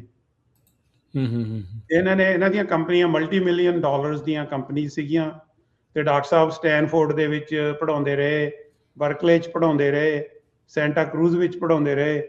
ਸੋ ਇਹਨਾਂ ਬਾਰੇ 1999 ਵਿੱਚ ਫੋਰਚੂਨ ਮੈਗਜ਼ੀਨ ਨੇ ਇੱਕ ਆਰਟੀਕਲ ਛਾਪਿਆ ਸੀ ਜਿਹਦੇ ਵਿੱਚ ਦੱਸਿਆ ਸੀ ਵੀ ਅਨਸੰਗ ਹੀਰੋਜ਼ ਆਫ ਅਮਰੀਕਾ। ਸੋ ਉਹਦੇ ਵਿੱਚ ਡਾਕਟਰ ਕਪਾਨੀ ਨੂੰ ਇੱਕ ਅਨਸੰਗ ਹੀਰੋ ਆਫ ਅਮਰੀਕਾ ਕਿਹਾ ਸੀ ਕਿ ਜੋ ਇਹਨਾਂ ਦੀ ਕਾਰਡ ਸੀ ਉਹ ਮੈਂ ਉਹਦੇ ਬਾਰੇ ਦੱਸਦਾ ਵੀ ਉਹ ਕਾਰਡ ਕਿੱਥੇ ਯੂਜ਼ ਹੁੰਦੀ ਆ। ਜਿਵੇਂ ਤੁਸੀਂ ਆਲਰੇਡੀ ਦੱਸ ਚੁੱਕੇ ਹੋ ਵੀ ਇਹ ਜਿਹੜੀ ਫਾਈਬਰ ਆਪਟਿਕਸ ਟੈਕਨੋਲੋਜੀ ਆ, ਟੈਲੀਕਮਿਊਨੀਕੇਸ਼ਨ, ਜਿਹੜੀ ਇੰਟਰਨੈਟ ਦੀ ਫੰਡਾਮੈਂਟਲ ਪ੍ਰਿੰਸੀਪਲਸ ਨੇ, ਜਿੰਨੇ ਆਪਾਂ ਟੈਸਟ ਕਰਾਉਂਦੇ ਆ, ਜਿਹੜੇ ਐਂਡੋਸਕੋਪਿਕਸ ਨੇ, ਜਿਹੜੇ ਤੁਹਾਨੂੰ ਡਾਕਟਰ ਤੁਹਾਡੇ ਅੰਦਰ ਟਿਊਬ ਪਾ ਕੇ ਐਂਡੋਸਕੋਪੀਜ਼ ਕਰਦੇ ਨੇ, ਸਰਜਰੀਜ਼ ਕਰਦੇ ਨੇ, ਜਿਵੇਂ ਲੈਪਰੋਸਕੋਪਿਕ। ਪਹਿਲਾਂ ਜਦੋਂ ਸਰਜਰੀ ਕਰਦੇ ਸੀ ਕੱਟ ਕੇ ਖੋਲ ਕੇ ਢਿੱਡ ਸਰਜਰੀਆਂ ਕਰਦੇ ਸੀ, ਹੁਣ ਦੂਰਬੀਨ ਪਾ ਕੇ ਹੋ ਜਾਂਦੀ ਹੈ। ਤੇ ਉਹਦੇ ਜਿਹੜਾ ਫਾਊਂਡੇਸ਼ਨਲ ਪ੍ਰਿੰਸੀਪਲ ਆ ਉਹ ਡਾਕਟਰ ਕਪਾਨੀ ਦੀ ਕਾਢ ਤੇ ਬੇਸਡ ਆ। ਸੋ ਕਈ ਲੋਕ ਕਹਿੰਦੇ ਵੀ ਇਹਨਾਂ ਨੂੰ ਨੋਬਲ ਪ੍ਰਾਈਜ਼ ਕਿਉਂ ਨਹੀਂ ਮਿਲਿਆ। ਮੈਂ ਇਹਨਾਂ ਨੂੰ ਪੁੱਛਿਆ ਵੀ ਸੀ, ਉਹ ਕਹਿੰਦੇ ਮੇਰਾ ਕੰਮ ਕਰਨਾ, ਪ੍ਰਾਈਜ਼ ਦੇਣਾ ਤਾਂ ਪ੍ਰਾਈਜ਼ ਦੇਣ ਵਾਲੀ ਕੰਪਨੀ ਨੇ ਡਿਸਾਈਡ ਕਰਨਾ ਸੀ। ਵੀ ਦੁਨੀਆ 'ਚ ਇੰਨੀਆਂ ਕਾਢਾਂ ਨਿਕਲਦੀਆਂ, ਕੋਈ ਜ਼ਰੂਰੀ ਨਹੀਂ ਵੀ ਸਭ ਨੂੰ ਨੋਬਲ ਪ੍ਰਾਈਜ਼ ਮਿਲੇ। ਪਰ ਇਹਨਾਂ ਨੇ 4 ਕਿਤਾਬਾਂ ਵੀ ਲਿਖੀਆਂ ਤੇ ਇਹਨਾਂ ਦੀ ਜਿਹੜੀ ਕੰਟਰੀਬਿਊਸ਼ਨ ਹੈ ਉਹ ਵੈਲ ਐਸਟੈਬਲਿਸ਼ਡ ਹੈਗੀ ਆ ਜਿਹੜੀ ਸਾਇੰਟੀਫਿਕ ਫੀਲਡ ਦੇ ਵਿੱਚ, ਕਿ ਇਹਨਾਂ ਨੂੰ ਵੱਡੇ ਮਹਾਰਥੀ ਮੰਨਿਆ ਜਾਂਦਾ। ਇਹਨਾਂ ਨੂੰ ਬਹੁਤ ਅਵਾਰਡ ਵੀ ਮਿਲੇ। ਈਵਨ ਕਿ ਮੈਂ ਥੋੜ੍ਹਾ ਜਿਹਾ ਇਹਨਾਂ ਬਾਰੇ ਦੱਸਾਂਗਾ ਵੀ ਈਵਨ ਕਿ ਇਹਨਾਂ ਦੀ ਡੈਥ ਤੋਂ ਬਾਅਦ ਇੰਡੀਆ ਦਾ ਜਿਹੜਾ ਸਭ ਤੋਂ ਵੱਡਾ ਅਵਾਰਡ ਹੁੰਦਾ ਉਹ ਵੀ ਇਹਨਾਂ ਨੂੰ ਉੱਥੇ ਦੀ ਸਰਕਾਰ ਨੇ ਪਦਮ ਵਿਭੂਸ਼ਣ ਦਿੱਤਾ। ਚਲੋ ਉਹ ਤਾਂ ਇੱਕ ਏਡੀ ਗੱਲ ਹੀ ਕਹਾਂਗਾ, ਮੈਂ ਕਹੂੰਗਾ ਇਹਨਾਂ ਲਈ ਤਾਂ ਵੈਸੇ ਹੀ ਇਹਨਾਂ ਦਾ ਜਿਹੜਾ ਨਾਮ ਹੈ, ਇਹਨਾਂ ਦੀ ਜੋ ਟੈਕਨੋਲੋਜੀ ਆ ਉਹ ਸਾਰੀ ਦੁਨੀਆ ਜਾਣਦੀ ਆ। ਇਹ ਤਾਂ ਇਹਨਾਂ ਦਾ ਇੱਕ ਪ੍ਰੋਫੈਸ਼ਨਲ ਕੰਟਰੀਬਿਊਸ਼ਨ ਹੋ ਗਿਆ। ਉਸ ਦੇ ਨਾਲ ਨਾਲ ਇਹਨਾਂ ਨੇ ਇੱਕ ਸੰਸਥਾ ਬਣਾਈ ਸੀ ਜੋ ਕਿ ਅੱਜ ਕੱਲ੍ਹ ਵੀ ਚੱਲ ਰਹੀ ਆ, ਸਿੱਖ ਫਾਊਂਡੇਸ਼ਨ, ਜੋ ਕਿ ਪੈਲੋ ਐਲਟੋ ਬੇਸਡ ਆਰਗੇਨਾਈਜੇਸ਼ਨ ਹੈ ਤੇ ਇਹ 1967 'ਚ ਬਣਾਈ ਇਹਨਾਂ ਨੇ। ਤੇ ਡਾਕਟਰ ਸਾਹਿਬ ਨੇ ਜਿਹੜਾ ਸਿੱਖ ਆਰਟ ਆ, ਜਿਹਦੇ ਬਾਰੇ ਕਿ ਸਾਨੂੰ ਪਹਿਲਾਂ ਪਤਾ ਹੀ ਨਹੀਂ ਸੀ ਹੁੰਦਾ, ਇਹਨਾਂ ਨੇ ਆਰਟ ਇਕੱਠਾ ਕਰਨਾ ਸ਼ੁਰੂ ਕੀਤਾ। ਆਰਟ ਬਾਰੇ 2-3 ਕਿਤਾਬਾਂ ਵੀ ਛਪਾਈਆਂ। ਇਹਨਾਂ ਦੀ ਇੱਕ ਕਿਤਾਬ ਹੈ ਕਪਾਨੀ ਆਰਟ ਕਲੈਕਸ਼ਨ, ਜੋ ਕਿ ਬੇਰੀਏ ਤੋਂ ਸੋਨੀਆ ਧਾਮੀ ਜੀ ਨੇ ਉਹ ਇਹਨਾਂ ਨਾਲ ਸਹਿਯੋਗ ਦੇ ਨਾਲ ਉਹ ਕਿਤਾਬ ਲਿਖੀ ਸੀ। ਪੌਲ ਟੇਲਰ, ਸਮਿਥਸੋਨੀਅਨ ਦੁਨੀਆ ਦਾ ਬਹੁਤ ਵੱਡਾ ਮਿਊਜ਼ੀਅਮ ਹੈ, ਵਰਲਡ ਦਾ ਸਭ ਤੋਂ ਵੱਡਾ ਮਿਊਜ਼ੀਅਮ, ਉੱਥੇ ਦੇ ਨੇ ਇੱਕ ਆਪਣੇ ਅਮਰੀਕਨ ਨੇ ਪੌਲ ਟੇਲਰ, ਉੱਤੇ ਉਹਨਾਂ ਨੇ ਤੇ ਸੋਨੀਆ ਧਾਮੀ ਨੇ ਕਿਤਾਬ ਲਿਖੀ। ਪਰ ਇਹਨਾਂ ਨੇ ਇਹ ਚੀਜ਼ਾਂ ਇਕੱਠੀਆਂ ਕਰਕੇ ਮਿਊਜ਼ੀਅਮਸ ਦੇ ਵਿੱਚ ਲਗਾਈਆਂ। ਮੇਰੇ ਖਿਆਲ 'ਚ ਸਾਡੇ ਲੋਕਾਂ ਨੂੰ, ਬਹੁਤਿਆਂ ਨੂੰ ਇਹ ਨਹੀਂ ਪਤਾ। ਮੈਂ ਇਸ ਪ੍ਰੋਗਰਾਮ ਦੇ ਜ਼ਰੀਏ ਸੁਣਨ ਵਾਲਿਆਂ ਨੂੰ ਦੱਸਾਂਗਾ ਵੀ ਜਿਹੜਾ ਸੈਨ ਫਰਾਂਸਿਸਕੋ ਵਿੱਚ ਏਸ਼ੀਅਨ ਆਰਟਸ ਮਿਊਜ਼ੀਅਮ ਹੈ, ਉਹਦੇ ਵਿੱਚ ਸਿੱਖ ਆਰਟ, ਸਿੱਖ ਕਲਾ ਬਾਰੇ ਇੱਕ ਪਰਮਾਨੈਂਟ ਐਗਜ਼ੀਬਿਟ ਲੱਗੀ ਹੋਈ ਆ। ਜੇ ਤੁਸੀਂ ਕਦੇ ਸੈਨ ਫਰਾਂਸਿਸਕੋ ਜਾਓ ਤਾਂ ਕੋਸ਼ਿਸ਼ ਕਰੋ ਵੀ ਉਸ ਐਗਜ਼ੀਬਿਸ਼ਨ ਤੇ ਜਾਓ, ਤੁਹਾਨੂੰ ਪਤਾ ਲੱਗੇ ਵੀ ਤੁਹਾਡਾ ਆਰਟ ਵਰਲਡ ਲੈਵਲ ਤੇ ਡਿਸਪਲੇ ਹੋ ਰਿਹਾ। ਤੇ ਇੱਕ ਇਹਨਾਂ ਨੇ ਐਗਜ਼ੀਬਿਟ ਇਦਾਂ ਦੀ ਉਹ ਮੌਂਟਰੀਅਲ ਮਿਊਜ਼ੀਅਮ ਕੈਨੇਡਾ 'ਚ ਵੀ ਲਵਾਈ ਆ। ਪੱਕੀ? ਹਾਂਜੀ, ਪੱਕੀ ਆ। ਤੇ ਬਾਕੀ ਟੈਂਪਰੇਰੀ ਐਗਜ਼ੀਬਿਟ ਇਹਨਾਂ ਨੇ ਸਮਿਥਸੋਨੀਅਨ ਦੇ ਵਿੱਚ ਹੋਰ ਸਹਿਯੋਗੀਆਂ ਨਾਲ ਲਾਈ ਸੀ। ਤੇ ਉਹਦੇ ਨਾਲ ਨਾਲ ਇਹਨਾਂ ਨੇ ਕਈ ਯੂਨੀਵਰਸਿਟੀਆਂ ਦੇ ਵਿੱਚ ਜਿਹੜੇ ਸਿੱਖ ਚੇਅਰਸ ਦੇ ਪ੍ਰੋਗਰਾਮ ਆ ਉਹਨਾਂ 'ਚ ਬਹੁਤ ਵੱਡਾ ਇਹਨਾਂ ਦਾ ਕੰਟਰੀਬਿਊਸ਼ਨ ਹੈ। ਠੀਕ ਹੈ। ਦੇ ਵਿੱਚ ਪੰਜਾਬੀ ਲੈਂਗੁਏਜ ਸਟੱਡੀ ਦੀ ਚੇਅਰ ਇਹਨਾਂ ਨੇ ਆਪਣੇ ਮਾਤਾ ਜੀ ਕੁੰਦਨ ਕੌਰ ਕਪਾਨੀ ਦੇ ਨਾਂ ਤੇ ਸ਼ੁਰੂ ਕੀਤੀ ਸੀ। ਉੱਥੇ ਕਈ ਬਹੁਤ ਸਾਰੇ ਅਮਰੀਕਨ ਬੱਚਿਆਂ ਨੇ ਪੰਜਾਬੀ ਸਟੱਡੀਜ਼ ਨੂੰ ਜੁਆਇਨ ਕੀਤਾ। ਉਹ ਇੰਡੀਆ ਪੰਜਾਬ ਜਾਣ ਦੀ ਟ੍ਰਿਪ ਵੀ ਉਹ ਆਰਗੇਨਾਈਜ਼ ਕਰਦੇ ਰਹੇ ਨੇ। ਤੇ ਇੱਕ ਇੱਥੇ ਆਪਣਾ ਸਾਊਥਰਨ ਕੈਲੀਫੋਰਨੀਆ ਰਿਵਰ ਸਾਈਡ ਦੇ ਵਿੱਚ ਸਿੱਖ ਚੇਅਰ ਆ, ਉਹਦੇ ਵਿੱਚ ਇਹਨਾਂ ਦਾ ਬਹੁਤ ਵੱਡਾ ਕੰਟਰੀਬਿਊਸ਼ਨ ਸੀ। ਤੇ ਸੈਂਟਾ ਕਰੂਜ਼ ਦੀ ਯੂਨੀਵਰਸਿਟੀ ਦੀ ਜਿਹੜੀ ਲਾਇਬ੍ਰੇਰੀ ਦੇ ਵਿੱਚ ਇੱਕ ਬਹੁਤ ਵੱਡੀ ਇਹਨਾਂ ਨੇ ਕੰਟਰੀਬਿਊਸ਼ਨ ਆਪਣੀ ਵਾਈਫ ਦੇ ਨਾਂ ਤੇ, ਸਤਿੰਦਰ ਕਪਾਨੀ ਦੇ ਨਾਂ ਤੇ ਕੀਤੀ ਹੈਗੀ ਆ। ਉੱਥੇ ਬਹੁਤ ਹਿਸਟਰੀ ਨਾਲ, ਆਰਟ ਨਾਲ ਜਾਂ ਹੋਰ ਰਿਲੇਟਡ ਬੁੱਕਸ ਉਸ ਲਾਇਬ੍ਰੇਰੀ ਦੇ ਵਿੱਚ ਪਈਆਂ। ਤੇ ਉਹਦੇ ਨਾਲ ਨਾਲ ਨਾ ਮੈਂ ਖੁਦ ਜਾਣਨਾ ਸਿੱਖਿਆ ਉਹ ਸੀਗਾ ਵੀ ਇਹ ਕਾਨਫਰੰਸਾਂ ਕਰਾਉਂਦੇ ਸੀ। ਇਹਨਾਂ ਨੇ ਕਈ ਕਾਨਫਰੰਸਿਸ ਕਰਾਈਆਂ ਏਸ਼ੀਅਨ ਆਰਟਸ ਮਿਊਜ਼ੀਅਮ ਦੇ ਵਿੱਚ, ਸੈਨ ਫਰਾਂਸਿਸਕੋ ਦੇ ਹੋਰ ਮਿਊਜ਼ੀਅਮ ਦੇ ਵਿੱਚ ਵੀ। 2017 ਦੇ ਵਿੱਚ ਇਹਨਾਂ ਨੇ 50ਵੀਂ ਵਰ੍ਹੇਗੰਢ ਸੀ ਜਦੋਂ ਸਿੱਖ ਫਾਊਂਡੇਸ਼ਨ ਦੀ, ਇੱਕ ਬਹੁਤ ਵੱਡੀ ਕਾਨਫਰੰਸ ਕਰਾਈ ਸੀ। ਠੀਕ ਹੈ। ਉਹਦੇ ਵਿੱਚ ਦੁਨੀਆ ਦੇ ਜਿੰਨੇ ਵੀ ਪਰਮੰਨੇ ਹੋਏ ਸਿੱਖ ਉਹਨਾਂ ਨੂੰ ਬੁਲਾਇਆ ਗਿਆ ਸੀ। ਉਹਨਾਂ 'ਚ ਸਰਦਾਰ ਹਰਜੀਤ ਸਿੰਘ ਸੱਜਣ, ਜੋ ਕਿ ਉਹ ਕੈਨੇਡਾ ਦੇ ਡਿਫੈਂਸ ਮਿਨਿਸਟਰ ਸੀ, ਕਹਿ ਲਓ ਚੀਫ ਗੈਸਟ ਸੀਗੇ। ਤੇ ਉਹਦੇ ਵਿੱਚ ਹੋਰ ਕੈਨੇਡਾ ਦੇ ਕਾਫੀ MPs ਆਏ ਹੋਏ ਸੀ। ਜਿੰਨੇ ਟੌਪ ਦੇ ਆਰਟਿਸਟ ਨੇ ਉਹ ਵੀ ਬੁਲਾਏ ਹੋਏ ਸੀ।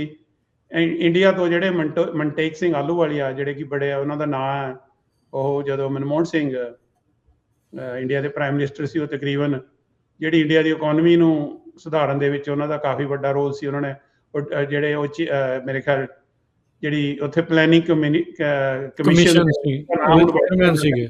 ਨੀਤੀ ਆਯੋਗ ਨਾਂ ਰੱਖਤਾ, ਉਹਦੇ ਉਹ ਚੇਅਰਮੈਨ ਰਹੇ ਨੇ, ਉਹ ਵੀ ਆਏ ਹੋਏ ਸੀ ਤੇ ਹੋਰ ਇੰਡੀਆ ਤੋਂ ਬਹੁਤ ਮੰਨੀਆਂ ਪ੍ਰਮੰਨੀਆਂ ਹਸਤੀਆਂ। ਉੱਥੇ 2 ਦਿਨ ਦਾ ਪ੍ਰੋਗਰਾਮ ਹੋਇਆ ਸੀ ਤੇ ਮੈਨੂੰ ਵੀ ਉਸ ਕਾਨਫਰੰਸ ਦੇ ਵਿੱਚ ਡਾਕਟਰ ਸਾਹਿਬ ਨੇ ਅੱਧੇ ਘੰਟੇ ਲਈ ਪ੍ਰੈਜੈਂਟੇਸ਼ਨ ਦੇਣ ਦਾ ਮੌਕਾ ਦਿੱਤਾ ਸੀ। ਮੈਂ ਤਾਂ ਇੱਕ ਬੜਾ ਨਾਚੀਜ਼ ਜਿਹਾ ਬੰਦਾ ਸੀ, ਪਰ ਮੈਨੂੰ ਬੜਾ ਮਾਣ ਮਹਿਸੂਸ ਹੋਇਆ। 2 ਵਾਰੀ ਡਾਕਟਰ ਸਾਹਿਬ ਨੇ ਸਟੈਨਫੋਰਡ ਬੁਲਾਇਆ ਲੈਕਚਰ ਦੇਣ ਲਈ ਡਿਫਰੈਂਟ ਟੌਪਿਕਸ ਤੇ। ਸੋ ਡਾਕਟਰ ਸਾਹਿਬ ਬੜਾ ਹੌਸਲਾ ਦਿੰਦੇ ਸੀ ਯੰਗ ਬੰਦਿਆਂ ਨੂੰ। ਤਕਰੀਬਨ ਉਹਨਾਂ ਦੀ ਵੈਬਸਾਈਟ ਤੇ ਕੋਈ ਜਿਹੜੇ ਆਪਣੀ ਕਮਿਊਨਿਟੀ ਦੇ ਬੰਦਿਆਂ ਨੇ ਕੋਈ ਖਾਸ ਕੰਟਰੀਬਿਊਸ਼ਨ ਕੀਤਾ, ਉਹਨਾਂ ਦੇ ਪ੍ਰੋਫਾਈਲ ਬਿਲਡ ਕੀਤੇ ਵੀ ਉਹ ਇੱਕ ਦੂਜੇ ਨੂੰ ਜਾਣਨ ਲੱਗਣ ਦੁਨੀਆ ਲੈਵਲ ਤੇ। ਜੇ ਕੋਈ ਆਥਰ ਆ, ਕੋਈ ਸਾਇੰਸਦਾਨ ਹੈ, ਜਾਂ ਕੋਈ ਥਿੰਕਰ ਆ ਜਾਂ ਫਿਲਾਸਫਰ ਆ, ਤੇ ਉਹ ਸਾਰਿਆਂ ਨੂੰ ਉਹ ਕਨੈਕਟ ਕਰਦੇ ਸੀ ਇੱਕ ਦੂਜੇ ਨਾਲ। ਹੁਣ ਇਹ ਬੰਦਿਆਂ ਨੂੰ ਮੈਂ ਪਹਿਲਾਂ ਨਹੀਂ ਸੀ ਜਾਣਦਾ। ਇਹਨਾਂ ਦੀਆਂ ਕਾਨਫਰੰਸਾਂ ਤੇ ਜਾ ਕੇ ਮੈਂ ਇਹਨਾਂ ਦੀ 25ਵੀਂ ਵਰ੍ਹੇਗੰਢ ਤੇ ਵੀ ਗਿਆ ਸੀ, 35 ਤੇ ਵੀ ਤੇ 50ਵੀਂ ਤੇ ਵੀ। ਠੀਕ ਹੈ। ਜਿਹੜੀ ਇਹਨਾਂ ਦੀ ਇੱਕ ਗੱਲ ਹੈ ਨਾ, ਜਿਹੜੀ ਬੜੀ ਛੁਪੀ ਹੋਈ ਗੱਲ ਆ, ਉਹ ਆਪਣੇ ਲੋਕਾਂ ਨੂੰ ਬਹੁਤਿਆਂ ਨੂੰ ਨਹੀਂ ਪਤਾ। ਜਦੋਂ 1984 ਦੇ ਵਿੱਚ ਦਰਬਾਰ ਸਾਹਿਬ ਤੇ ਹਮਲਾ ਕੀਤਾ ਭਾਰਤ ਦੀ ਸਰਕਾਰ ਨੇ, ਇਹ ਬੜੇ ਉਦੋਂ ਡਿਸਟਰਬ ਹੋਏ ਤੇ ਇਹਨਾਂ ਨੇ ਕਾਫੀ ਜੋ ਸਿੱਖਾਂ ਦਾ ਨਜ਼ਰੀਆ ਸੀ, ਕਿਉਂਕਿ ਸਾਡਾ ਨਜ਼ਰੀਆ ਅਮਰੀਕਨ ਮੀਡੀਆ ਵਿੱਚ ਨਹੀਂ ਸੀ ਆ ਰਿਹਾ, ਉਹ ਤਾਂ ਏਦਾਂ ਹੀ ਪੇਸ਼ ਕੀਤਾ ਜਾਂਦਾ ਸੀ ਵੀ ਉੱਥੇ ਅੱਤਵਾਦੀ ਸੀਗੇ ਤੇ ਇਸ ਕਰਕੇ ਭਾਰਤ ਦੀ ਫੌਜ ਗਈ। ਪਰ ਇਹਨਾਂ ਨੇ ਇੱਥੇ ਦੇ ਸੈਨੇਟਰਸ ਨਾਲ, ਕਾਂਗਰਸਮੈਨ ਦੇ ਨਾਲ ਕੋਆਰਡੀਨੇਟ ਕਰਕੇ ਆਪਣਾ ਨੈਰੇਟਿਵ ਜੋ ਸਾਡੀ ਕਮਿਊਨਿਟੀ ਦਾ ਸਾਡਾ ਦੁਖਾਂਤ ਸੀ, ਉਹ ਸਾਡਾ ਪੱਖ ਉਹਨਾਂ ਨੇ ਦੱਸਿਆ। ਤੇ ਜਦੋਂ ਮੈਂ ਇਹਨਾਂ ਨਾਲ ਇੰਟਰਵਿਊ ਕੀਤੀ ਸੀ ਤੇ ਇਹ ਟੌਪਿਕਸ ਤੇ ਵੀ ਮੈਂ ਗੱਲ ਕੀਤੀ। ਕੀ ਕਹਿੰਦੇ ਸੀਗੇ ਫਿਰ ਡਾਕਟਰ ਕੁਪਾਨੀ ਉਦੋਂ? ਡਾਕਟਰ ਕੁਪਾਨੀ ਇਹ ਕਹਿੰਦੇ ਸੀ ਵੀ ਇਹ ਜਿਹੜਾ ਪ੍ਰੋਬਲਮ ਸੀਗੀ ਇਹ ਸੋਲਵ ਕੀਤੀ ਜਾ ਸਕਦੀ ਸੀ, ਤੇ ਜਿਹੜਾ ਫੌਜ ਨੇ ਉੱਥੇ ਹਮਲਾ ਕੀਤਾ ਉਹ ਇੱਕ ਸੈਕਟਰਲ ਸੀਗਾ, ਤੇ ਉਹ ਇੱਕ ਜਿਹਦੀ ਜ਼ਰੂਰਤ ਨਹੀਂ ਸੀ, ਜਿਹਦੇ ਨਾਲ ਜਿਹੜੇ ਲੋਕ ਸਿਆਸੀ ਸੋਚ ਨਹੀਂ ਵੀ ਰੱਖਦੇ ਸੀ। ਡਾਕਟਰ ਕੁਪਾਨੀ ਕੋਈ ਸਿਆਸੀ ਬੰਦੇ ਨਹੀਂ ਸੀ, ਉਹ ਇੱਕ ਸਾਇੰਸਦਾਨ, ਇੱਕ ਇੰਟੈਲੈਕਚੁਅਲ, ਇੱਕ ਵਿਦਵਾਨ, ਇੱਕ ਆਰਟ ਲਵਰ, ਕੋਈ ਪੋਲੀਟੀਕਲ ਸੋਚ ਨਹੀਂ ਸੀ। ਪਰ ਉਹ ਜੋ ਦਰਬਾਰ ਸਾਹਿਬ ਤੇ ਹਮਲਾ ਹੋਇਆ, ਉਹ ਇੱਕ ਧਾਰਮਿਕ ਸ਼ਰਧਾ ਸੀ ਜਿਹੜੇ ਸਿੱਖਾਂ ਦੀ, ਜਿਨ੍ਹਾਂ ਦੀ ਭਾਵੇਂ ਪੋਲੀਟੀਕਲ ਸੋਚ ਨਾ ਵੀ ਹੋਵੇ, ਉਹਨਾਂ ਦੀਆਂ ਵੀ ਰੂਹਾਂ ਕੰਬ ਗਈਆਂ ਸੀ। ਸੋ ਉਹਨਾਂ ਦੀਆਂ ਗੱਲਾਂ ਤੋਂ ਇਹ ਲੱਗਦਾ ਸੀ ਵੀ ਉਹਨਾਂ ਨੂੰ ਬਹੁਤ ਜ਼ਿਆਦਾ ਇਸ ਚੀਜ਼ ਦਾ ਦੁੱਖ ਤੇ ਗਮ ਸੀਗਾ, ਤੇ ਉਹ ਬੜੇ ਇਸ ਚੀਜ਼ ਤੇ ਖੁੱਲ ਕੇ ਇਸ ਚੀਜ਼ ਨੂੰ ਉਹਨਾਂ ਨੇ ਕੰਡੈਮ ਕੀਤਾ ਸੀ। ਸੋ ਇੱਕ ਬਹੁਤ ਵੱਡੀ ਗੱਲ ਸੀ। ਬਹੁਤੇ ਲੋਕ ਆ ਜਿਹੜੇ ਵੱਡੀਆਂ ਪੋਜੀਸ਼ਨਾਂ 'ਚੋਂ ਕਈ ਵਾਰੀ ਉਹ ਨਹੀਂ ਬੋਲਦੇ ਸਰਕਾਰਾਂ ਬਾਰੇ, ਕਰ ਜਾਂਦੇ ਨੇ, ਪਰ ਉਹਨਾਂ ਨੇ ਇਸ ਮੁੱਦੇ ਤੇ ਆਪਣੀ ਕੌਮ ਦੇ ਨਾਲ ਖੜਨਾ ਸਹੀ ਸਮਝਿਆ ਸੀ। ਸੋ ਮੈਂ ਇਸ ਲਈ ਉਹਨਾਂ ਦਾ ਹੋਰ ਵੀ ਸਤਿਕਾਰ ਕਰਦਾ ਵੀ ਉਹਨਾਂ ਦੇ ਵਿੱਚ ਇਹ ਇੱਕ ਸੱਚ ਨਾਲ ਖੜਨ ਦੀ ਜ਼ਰੂਰਤ ਸੀਗੀ। ਜੀ ਬਿਲਕੁਲ। ਡਾਕਟਰ ਕੰਗ, ਤੁਸੀਂ ਡਾਕਟਰ ਕੁਪਾਨੀ ਬਾਰੇ ਜਿਹੜੇ ਇਹ ਸਾਰੀਆਂ ਚੀਜ਼ਾਂ ਦੱਸ ਜਿਹੜੀਆਂ ਹੋ ਰਹੇ ਆ, ਅਜੋਕੇ ਸਮੇਂ ਦੇ ਵਿੱਚ ਸਿੱਖ ਬਹੁਤ ਘੱਟ, ਇੱਥੋਂ ਦੇ ਲੋਕ ਵੀ ਬਹੁਤ ਘੱਟ ਡਾਕਟਰ ਕੁਪਾਨੀ ਦੇ ਬਾਰੇ ਜਾਣਦੇ। ਜਿਹੜਾ ਕੋਈ ਜਾਣਦਾ ਠੀਕ ਆ, ਬਟ ਮੈਜੋਰਟੀ ਦੇ ਵਿੱਚ ਇਹ ਨਾਮ ਨੂੰ ਜਿਹੜਾ ਨਹੀਂ ਜਾਣਿਆ ਜਾਂਦਾ। ਜਿੱਦਾਂ ਆਪਾਂ ਤੁਸੀਂ ਫਾਈਬਰ ਆਪਟਿਕ ਦਾ ਦੱਸਿਆ, ਮੈਡੀਕਲ ਫੀਲਡ ਦੇ ਵਿੱਚ ਜਿਹੜਾ ਇਹਨਾਂ ਦਾ ਯੋਗਦਾਨ, ਇਹਨਾਂ ਦੀ ਇਨਵੈਂਸ਼ਨ ਦਾ ਜਿਹੜਾ ਉਹ ਯੋਗਦਾਨ ਆ, ਸਿੱਖ ਆਰਟ ਦੇ ਲਈ ਕੰਮ ਕਰਨਾ, ਇਹ ਸਾਰੀਆਂ ਚੀਜ਼ਾਂ ਤੁਹਾਨੂੰ ਕੀ ਲੱਗਦਾ ਵੀ ਕੀ ਰੀਜ਼ਨ ਰਹਿ ਜਾਂਦਾ ਵੀ ਇੱਦਾਂ ਦੇ ਜਿਹੜੇ ਪਰਸਨੈਲਿਟੀਜ਼ ਆ ਉਹ ਪਿੱਛੇ ਰਹਿ ਜਾਂਦੀਆਂ ਆ, ਉਹਨਾਂ ਦੇ ਬਾਰੇ ਘੱਟ ਜਾਣਿਆ ਜਾਂਦਾ ਆ, ਜਾਂ ਪਤਾ ਨਹੀਂ ਲੱਗ ਜਾਂਦਾ, ਜਾਂ ਲੋਕਾਂ ਦੀ ਸਮਝ ਤੋਂ ਬਾਹਰ ਹੋ ਜਾਂਦੀ ਹੈ ਗੱਲ? ਮੇਰੇ ਖਿਆਲ 'ਚ ਇਹ ਸਾਡੀ ਕਮਿਊਨਿਟੀ ਦਾ ਹੀ ਦੁਖਾਂਤ ਹੈ ਜੀ। ਮੈਂ ਥੋੜ੍ਹੀ ਜਿਹੀ ਗੱਲ ਉਹਨਾਂ ਦੀ ਨਹੀਂ ਦੱਸੀ ਤੁਹਾਨੂੰ। ਉਹਨਾਂ ਨੇ ਮੈਨੂੰ ਇਹ ਵੀ ਦੱਸਿਆ ਵੀ ਜਿਹੜਾ ਯੂਨੀਵਰਸਿਟੀ 'ਚ ਟੈਰਾਵਾਨਾ ਗੁਰੂ ਘਰ ਬਣਿਆ, ਉਹਦੇ ਵਿੱਚ ਉਹਦੀ ਜਿਹੜੀ ਸ਼ੁਰੂਆਤੀ ਮੀਟਿੰਗਾਂ ਵਿੱਚ ਉਹ ਆਉਂਦੇ ਰਹੇ ਨੇ। ਅੱਛਾ। ਉਹਨਾਂ ਨੇ ਉਦੋਂ 5000 ਦੀ ਡੋਨੇਸ਼ਨ ਦਿੱਤੀ ਸੀ, ਮੇਰੇ ਖਿਆਲ 1967 ਜਾਂ 68 'ਚ, ਜੋ ਕਿ ਕਾਫੀ ਉਸ ਜ਼ਮਾਨੇ ਦੇ ਹਿਸਾਬ ਨਾਲ ਕਾਫੀ ਵੱਡੀ ਸੀ। ਤੇ ਉਹਨਾਂ ਦਾ ਯੂਨੀਵਰਸਿਟੀ 'ਚ ਫਾਰਮ ਵੀ ਸੀਗਾ। ਅੱਛਾ। ਯੂਨੀਵਰਸਿਟੀ ਨਾਲ ਬਹੁਤ ਜੁੜੇ ਸੀ। ਤੇ ਉਹਨਾਂ ਦੀ ਨਾ ਇੱਕ ਚੀਜ਼ ਬਹੁਤ ਫੇਮਸ ਹੈ। 1984 ਦੇ ਵਿੱਚ ਜਦੋਂ ਦਰਬਾਰ ਸਾਹਿਬ ਤੇ ਹਮਲਾ ਹੋਇਆ, ਤੇ ਉਸ ਤੋਂ ਬਾਅਦ ਜਦੋਂ ਯੂਨੀਵਰਸਿਟੀ 'ਚ ਨਗਰ ਕੀਰਤਨ ਹੋਣਾ ਸੀ, ਤੇ ਬਹੁਤ ਅਫਵਾਹਾਂ ਫੈਲਾਈਆਂ ਜਾਂਦੀਆਂ ਸੀ। ਜਿਵੇਂ ਕੁਝ ਸਾਲ ਪਹਿਲਾਂ ਵੀ ਇਦਾਂ ਦੇ ਮਾਹੌਲ ਬਣਿਆ ਸੀ, ਜਦੋਂ ਵੀ ਝੂਠੀਆਂ ਅਫਵਾਹਾਂ ਫੈਲਾਤੀਆਂ, ਜਾਂ ਹੋ ਜਾਣਾ, ਆ ਹੋ ਜਾਣਾ। ਹਾਂਜੀ ਹਾਂਜੀ ਹਾਂਜੀ। ਸੋ ਉਦੋਂ ਨਗਰ ਕੀਰਤਨ ਜਿਹੜਾ ਮੀਡੀਆ ਦੀ ਅਟੈਂਸ਼ਨ 'ਚ ਬਹੁਤ ਵੱਡੇ ਲੈਵਲ ਤੇ ਆਇਆ। ਸੋ ਡਾਕਟਰ ਕੁਪਾਨੀ ਤੇ ਸਰਦਾਰ ਹਰੀ ਸਿੰਘ ਐਵਰੇਸਟ ਤੇ ਕੁਝ ਹੋਰ ਸੱਜਣਾਂ ਨੇ, ਜਿਹੜਾ ਇੱਥੇ ਲੋਕਲ ਟੀਵੀ ਚੈਨਲ ਸੀ ਸਾਡੇ, ਉਹਦੇ ਉੱਤੇ ਕਮੈਂਟਰੀ ਕੀਤੀ ਸੀ ਨਗਰ ਕੀਰਤਨ ਦੀ।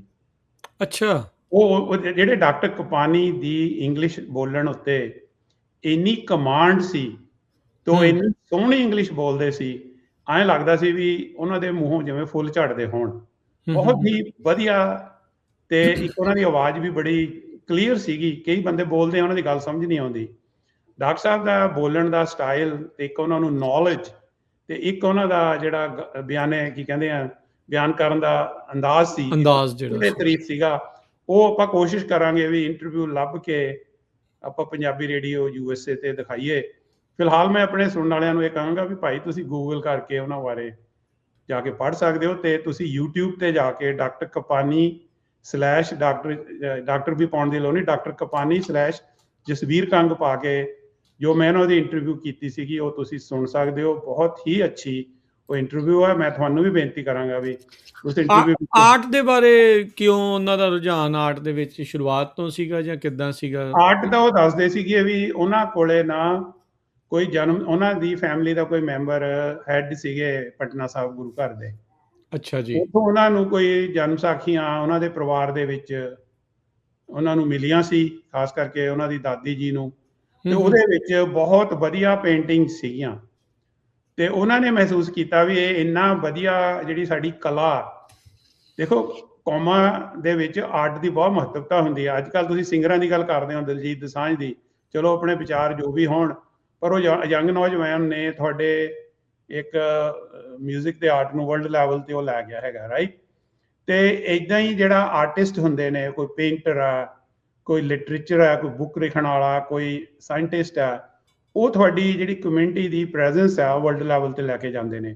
ਸੋ ਡਾਕਟਰ ਕਪਾਨੀ ਨੇ ਬਹੁਤ ਕੁਝ ਇਕੱਠਾ ਕੀਤਾ। ਜਦੋਂ 25ਵੀਂ ਵਰ੍ਹੇਗੰਢ ਦੀ ਐਗਜ਼ੀਬਿਸ਼ਨ ਲਗਾਈ ਸੀ ਸੈਨ ਫਰਾਂਸਿਸਕੋ, ਉਦੋਂ ਮਹਾਰਾਜਾ ਰਣਜੀਤ ਸਿੰਘ ਦਾ ਜਿਹੜਾ ਸਿੰਘਾਸਨ ਸੀ, ਜਿੱਥੇ ਮਹਾਰਾਜਾ ਰਣਜੀਤ ਸਿੰਘ ਬੈਠਦੇ ਸੀ ਦਰਬਾਰ ਦੇ ਵਿੱਚ, ਉਹ ਇੱਥੇ ਲਿਆ ਕੇ, ਬੜਾ ਸਿੰਪਲ ਜਿਹਾ ਸੀ ਪਰ ਉੱਤੇ 골ਡ ਪਲੇਟਡ ਸੀ।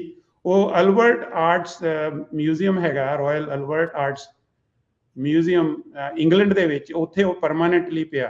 ਸੋ ਡਾਕਟਰ ਸਾਹਿਬ ਦੀ ਹਿੰਮਤ ਦੇਖ ਲਓ ਵੀ ਜੋ ਅਲਬਰਟ ਆਰਟਸ, ਵੇਖਿਆ ਵਿਕਟੋਰੀਆ ਅਲਬਰਟ ਆਰਟਸ ਮਿਊਜ਼ੀਅਮ ਕਿਹਾ ਜਾਂਦਾ, ਲੰਡਨ ਦੇ ਵਿੱਚ ਹੈਗਾ ਇਹ ਜੀ। ਉੱਥੇ ਜੋ ਵੀ ਸਾਡੀ ਕਮਿਊਨਿਟੀ ਨਾਲ ਸੰਬੰਧਿਤ ਆਈਟਮ ਸੀ, ਉਹ ਉਹਨਾਂ ਨੇ ਸੈਨ ਫਰਾਂਸਿਸਕੋ ਵਿੱਚ ਲਿਆ ਕੇ ਮਿਊਜ਼ੀਅਮ 'ਚ ਲਗਾਏ ਸੀ।